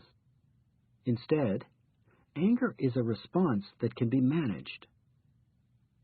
The first step in managing and ultimately eliminating much of your stressful anger is knowing what it looks like and where it comes from. A simple anger diary or log can help you identify those times when you are angry and give you the information you need to begin feeling less angry. Simply enter in your log, which can be a small notebook, a piece of paper, or a file on your laptop, whatever works for you, the times when you became angry and what triggered your anger. Also, rate the level of your anger using a simple 10-point scale, where a rating of 10 means very, very angry, 5 means moderately angry, and 0 means not angry at all. Most often, your thinking and your perceptions of events are what makes you angry. Thoughts like, I was angry because that idiot cut me off in traffic, or missing my train made me angry, suggest that an outside event or circumstance is what caused you to feel anger. But the reality is, these situations and events are only potential triggers that can cause your perceptions and interpretations to create your anger. Like your other stress emotions, such as anxiety, upset, frustration, and so on, your anger is largely self-created. It is your thinking, your perceptions and interpretations that play a very important role in creating and ultimately reducing your stress. See if you can identify your anger-producing thoughts. Ask yourself, what could I be saying to myself to make myself angry? Writing down these anger-producing thoughts helps you get a clear picture of what you're saying to yourself to make yourself angry about a particular situation. By getting in touch with this thinking, you are now in a good position to begin changing that thinking, and thereby reducing the level of your anger. Managing your anger does not mean letting it all out in some hostile manner, or keeping it in and letting it aggravate you. Being assertive and discreet means packaging and expressing your anger in a way that doesn't send your physiological system into orbit and doesn't result in you throttling someone or finding yourself being throttled. The fact that you're angry doesn't mean that you have to say your piece in that moment of emotional heat. Most often, you're better off if you wait. Choose a time when your anger is reduced and the other person is in a better mood. When you're angry, your body is probably running in high gear. Your heart rate and your blood pressure are up, and just about all the other measures of physiological distress are elevated as well. You can speed up the process of dissipating your anger by adding some physical strategies to your psychological bag of tricks. Relaxing your body is a good place to start. And because you can always find some time to breathe, a deep breathing exercise can be an effective way of lowering your body's level of physiological arousal and can make reducing your anger an easier job. The next time you find yourself getting angry, take a deep breath, inhaling through your nostrils. Hold that breath for 3 or 4 seconds. Slowly exhale through your slightly parted lips. Let a wave of relaxation spread from the top of your head, down your body, to your toes. Wait a little bit, and then take another deep breath. And repeat the process. You'll feel more physically relaxed and less angry in a very brief period of time. Everybody worries at some time or another. In fact, worrying can be a good thing. You should worry about some things in your life. Worrying is healthy and appropriate when it motivates you and leads you to attempt to resolve a problem in a productive, adaptive manner. Some people, however, worry far more than they have to, and they, in turn, do very little to effectively resolve their worries. For these people, much of their stress takes the form of excessive worry. This inordinate and often useless worrying can rob people of much of life's joy and can interfere with their day-to-day functioning.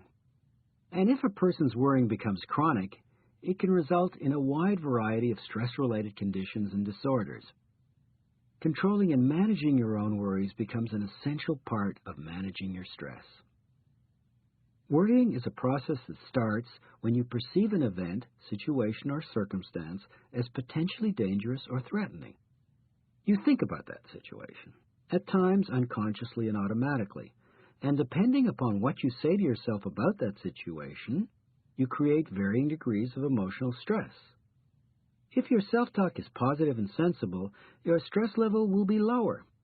On the other hand, if your self-talk is negative and irrational, you will cause yourself to feel excessive worry. This worry not only manifests itself emotionally, but also physically, producing all of the symptoms that characterize the fight or flight response. And the fight or flight response can result in even more worry. People who worry too much tend to be somewhat limited in generating options, alternatives, and solutions to potentially stressful problems. This is mainly because their anxiety limits their ability to think outside the box and come up with more creative ideas. They continue to worry in non-productive ways.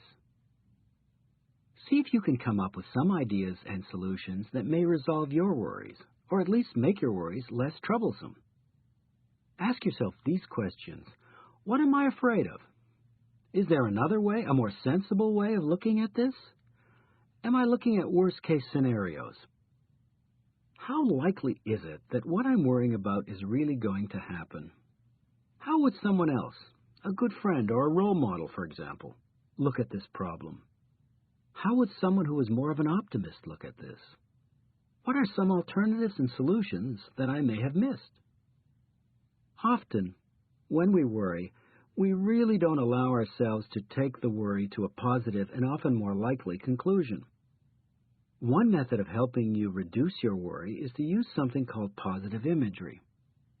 When you use positive imagery, you form a mental picture of that worry, including as much detail as you can, what you see, what you hear, and so on. Then imagine a positive resolution to your worry. All goes relatively well. For example, if you have a presentation to give, imagine that as you approach the podium, you are feeling calm. You feel remarkably at ease. You start a little nervously, but very soon you find your stride and the presentation is going swimmingly. You're even beginning to enjoy the process a little. You finish and hear appreciative applause. Several of your colleagues come up to you and tell you what a nice job you did. You feel great. You don't have to go overboard with the positive nature of your imagery. Just make it more positive than your worries would suggest. Chances are your revised image of what will happen may be a lot closer to what actually will happen. Trust me. Your relationships and interactions with others can be a major source of joy and satisfaction in your life. Unfortunately, your involvement with others can also be a major source of stress. Your ability to communicate affects your relationships with family, friends, coworkers, bosses, clients, everybody, in fact. Unfortunately, when you are feeling stressed, your ability to communicate deteriorates. The fact is, poor listeners have more stress in their lives. On the other hand, good listeners have more friends, better marriages, function more effectively at work, and as a result, usually have less hassle, friction, and conflict in their lives. The next time you're in a situation where someone is talking and you feel it is important that you truly listen, make a mental commitment to do just that. Listen. A good listener does more than just stand there without saying anything.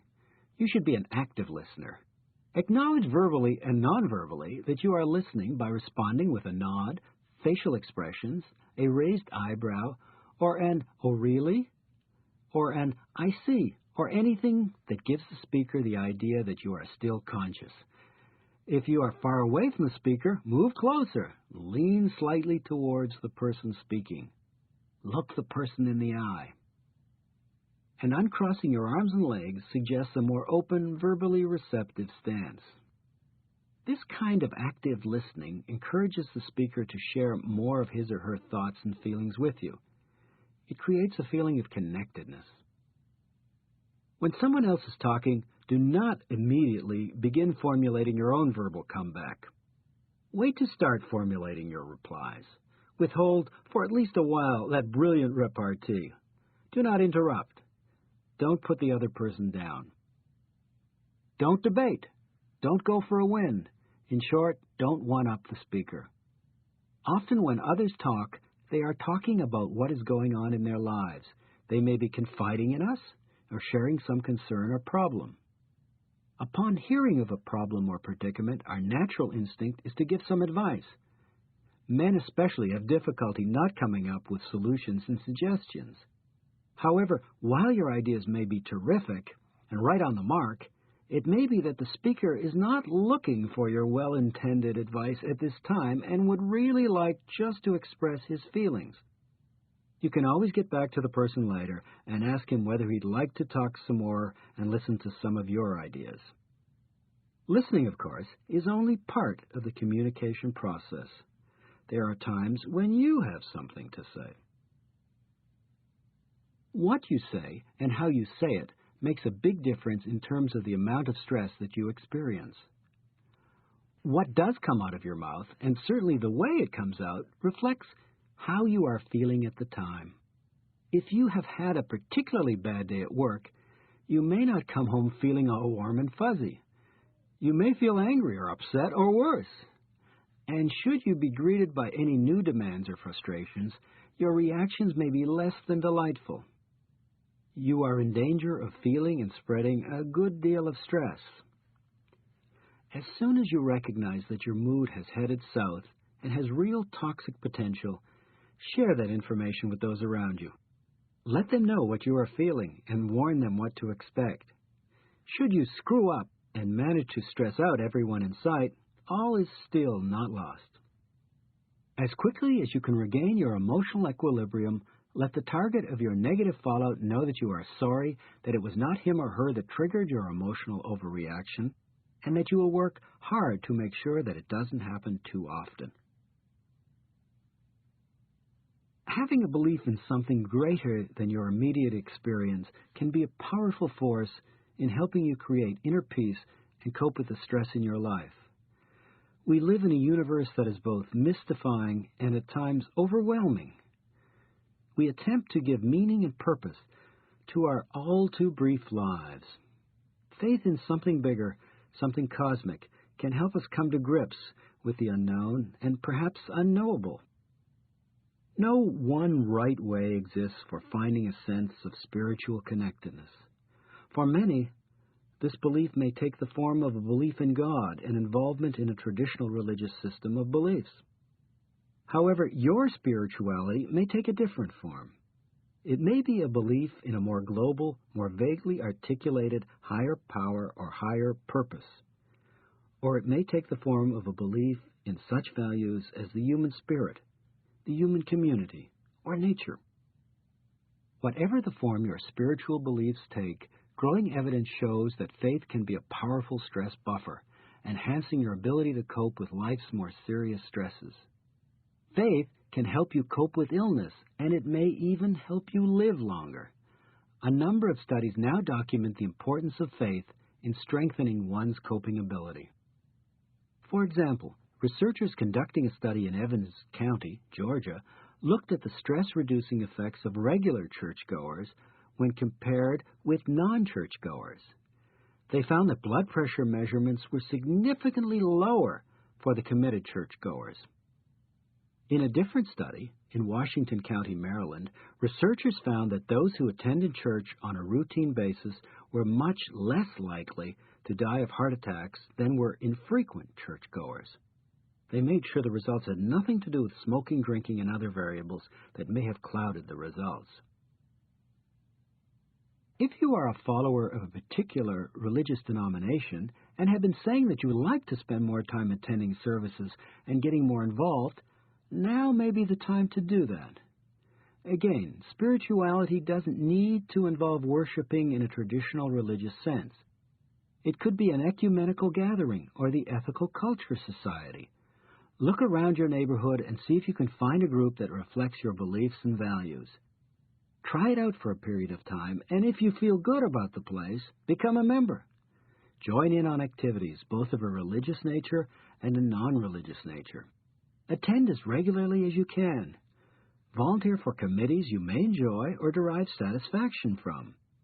If you are already a member but have let things slide, reconsider becoming more involved. If you feel that your job is stressful, don't feel that you're alone. Ask a variety of people where most of their stress comes from. Chances are the answer will be, my job. The specific source of work stress can be impossible clients, a terrible boss, dreadful coworkers, ridiculous deadlines, nasty office gossip, or not having seen daylight or your firstborn in the last 2 months. Tip: get a leg up on your work stress. Hit the ground running.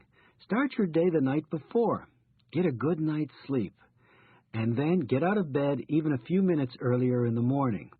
This can give you enough of a safety net so that you don't find yourself rushing, looking for something at the last minute, or racing out the door with a powdered donut in your hand.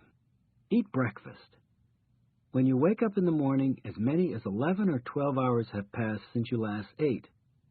Your body needs to refuel. You may feel fine skipping breakfast, but studies show that people who do not eat a reasonable breakfast more often report feelings of fatigue and more stress later in the day. Work out before you shower. If you can manage it, getting some physical exercise before your workday starts can put you ahead of the game. You may not be able to control every single aspect of your job, but you do have the power to control your personal work area. Your workspace can literally give you a pain in the neck, straining your muscles and tiring your body. The culprit may be an awkwardly placed computer monitor, uncomfortable seating, poor lighting, or simply a totally cluttered desk that's hiding that memo you remember writing and now urgently need. Your life is stressful enough as it is. You don't need your workspace adding to your daily dose of stress. If you can orchestrate it, listening to calming music at your work site can unruffle your feathers. A radio tape or CD player or some appropriate music can be very relaxing. Classical music, especially Bach and Mozart, works nicely. If these composers are too highbrow, try one of the light radio stations. Just keep the volume down or use a headset. The right lighting in your workspace can reduce eye strain and make your environment a more pleasant place to work. Go for soft and indirect lighting. Just make sure you have enough light. Create visual resting spots. Give your eyes and your mind a break. At regular intervals, look away from your computer screen or paperwork and focus on a distant object to stretch your eyes. You can also create visual relief in your office by adding a few interesting objects. For example, you can strategically place one or more photographs of those you care about to bring a warm glow to your heart. Better yet, have the picture include a scene, a vacation, a gathering that reminds you of a happy experience. Place a plant or flowers in your workspace to add an air of beauty and relaxation to your workday. Some plants, such as English ivy and spider plants, are even said to help clean the air of indoor pollutants, an added bonus. Hang some artwork that you find calming and peaceful. Fill a bowl with green apples to add a relaxing scent to your office. From time to time, I sprinkle a little aftershave on top of the papers in my waste bin. Hey, call me crazy. Keep a set of weights or mini barbells in your office. In a spare moment, you can rip through a set of reps and feel a bit more relaxed. Alternately, keep an elastic stretcher in your desk that you can use for both your arms and your legs. Your desk can cause you stress. Yes, that polished piece of mahogany or perhaps laminated particle board can be your enemy. And when you can't find that report you need, your stress level soars even higher. By organizing your files and piles, you get a sense, perhaps mistakenly, that there is some order in all the chaos. So, at the end of your workday, straighten things up. Doing so takes only a few minutes, but the rewards are large. Sometimes your stress comes from the most unlikely of places. Your chair, for example. Sitting improperly for long periods of time can result in bodily fatigue, tension, and ultimately pain. Sitting actually puts more pressure on your spinal discs than does standing. When you slump or hunch forward, the pressure is even greater. Sit back in your chair with your spine straight. Your lungs now have room to expand, and you place less strain on your back. You may find that you have to invest in a more supportive chair. Spend the bucks. A good chair is well worth the money. What goes into your mouth from 9 to 5, or from 8 to 7, can make a big difference in your stress level. Eating the wrong foods, or even eating the right foods, but in the wrong amounts, and or at the wrong times, can make it harder for you to cope with the stress in your life. Also, when you eat poorly, your body doesn't work as efficiently as it should. This means that you're not in the best position to handle all the pressures and demands you must face at work. Never skip lunch, no matter how busy your day gets. Eat less at your midday meal, no seconds. Eat stress-reducing foods. Don't drink any alcohol. And skip dessert. If you can swing it, one of the better things you can do on your lunch break is to hit the gym or a health club. Many clubs and gyms are conveniently located near work sites. A number of exercise facilities may even offer you a corporate discount for joining. Better yet, many companies and organizations have workout facilities right on their premises. Work up a sweat, take a shower, and then have a Volume.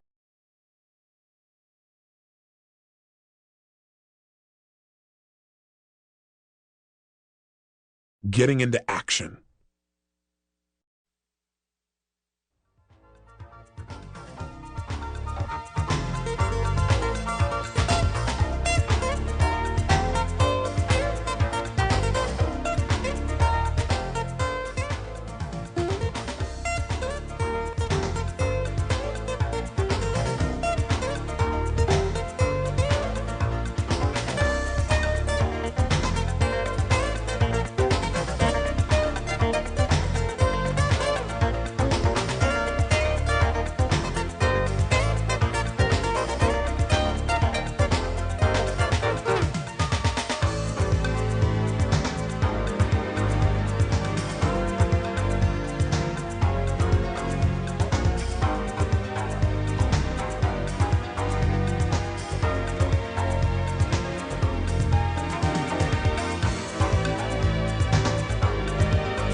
Volume 11.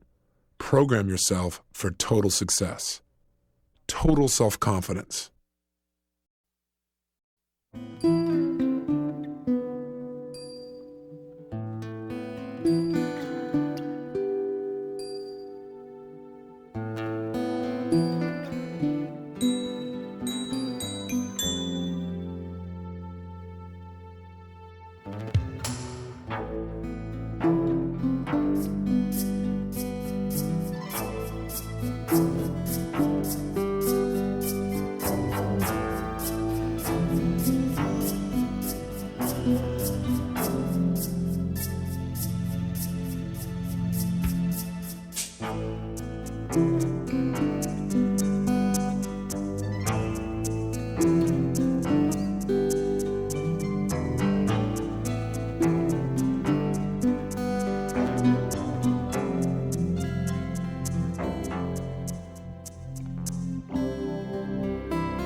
Hi, I'm Mark Victor Hansen, co-author of the best-selling Chicken Soup for the Soul series. I want to introduce you to an entrepreneur. His name is Biz. If you'd like to earn more money, save more, and have your money multiplying, then listen to my friend. It's one of the wisest things you could do. In my opinion, he's the next Warren Buffett. He's created a system that never fails to generate profits that are growing, safe, and fun to watch. He uses the highest principles of money management. Bill teaches them with exquisitely simple formulas that are easy to understand, easy to implement, and he initiates you into money mastery. After I listened to Bill's tapes, I said to my 9 and 11-year-old children, daughters of mine, here's what we're going to do with your investment money. They looked through a copy of American companies and picked from the list that Bill had put together companies they thought would be winners. Companies like Microsoft, Intel, Hershey's, and General Electric. The bottom line question I asked them was, are people going to need more computers, more silicon chips, eat more chocolate, and use more electricity in the future than they do right now? They said yes. I said, then your investments over time will continue to grow and multiply, and they have. I believe this is going to make them financially free and independent. Bill's material excited me at the fiber of my being. I have shared this information with my family, my writing partner, and my staff. Because the simple truth is, it works. It gets results, and those results get you further results. You have to invest only about 1 hour a year in an effortless plan to become financially free and independent. You start with a little and end up with a lot.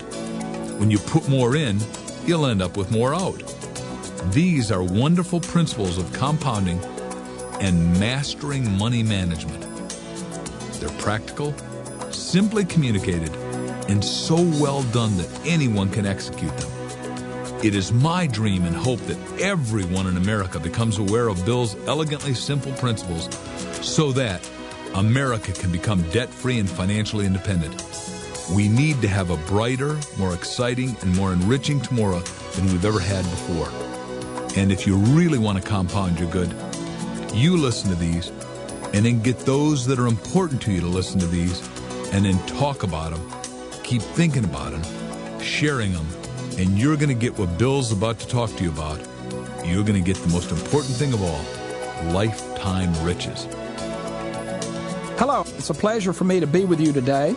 My name is Bill Staten. I'm widely known as America's money coach, and I think the reason is because I have demystified the investing process. I explain things in plain English. I have put the information that I'm going to share with you on the series into powerful steps, the 7 secrets to, I call it the 7 secrets to having all the money you'll ever need.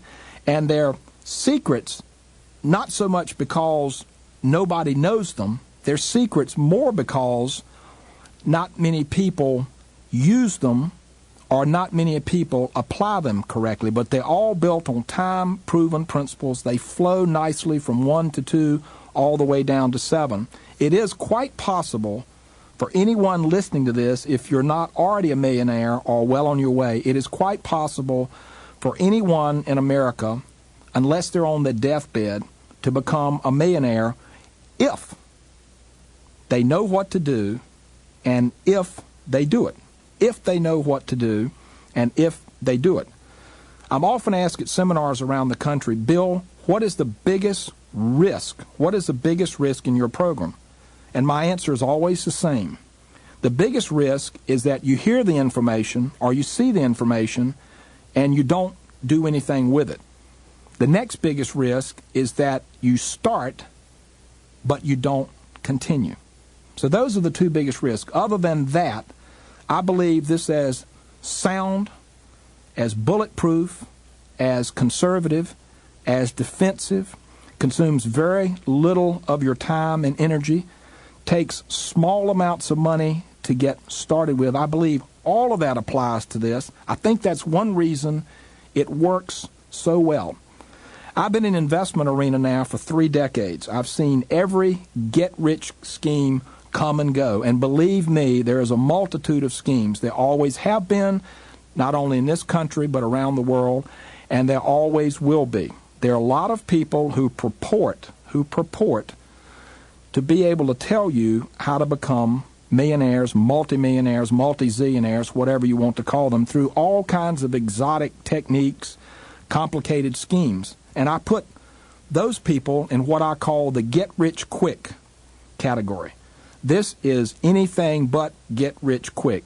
This is get-rich smart. This is get-rich using your brain. This is get-rich using time-proven principles that have always worked, are working today, and will work in the future.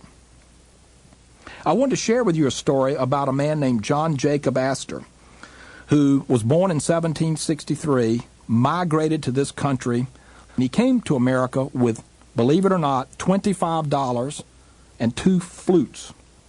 He later became the wealthiest man on earth, and were he alive at this moment, he would still be one of the wealthiest men on the planet in today's dollars.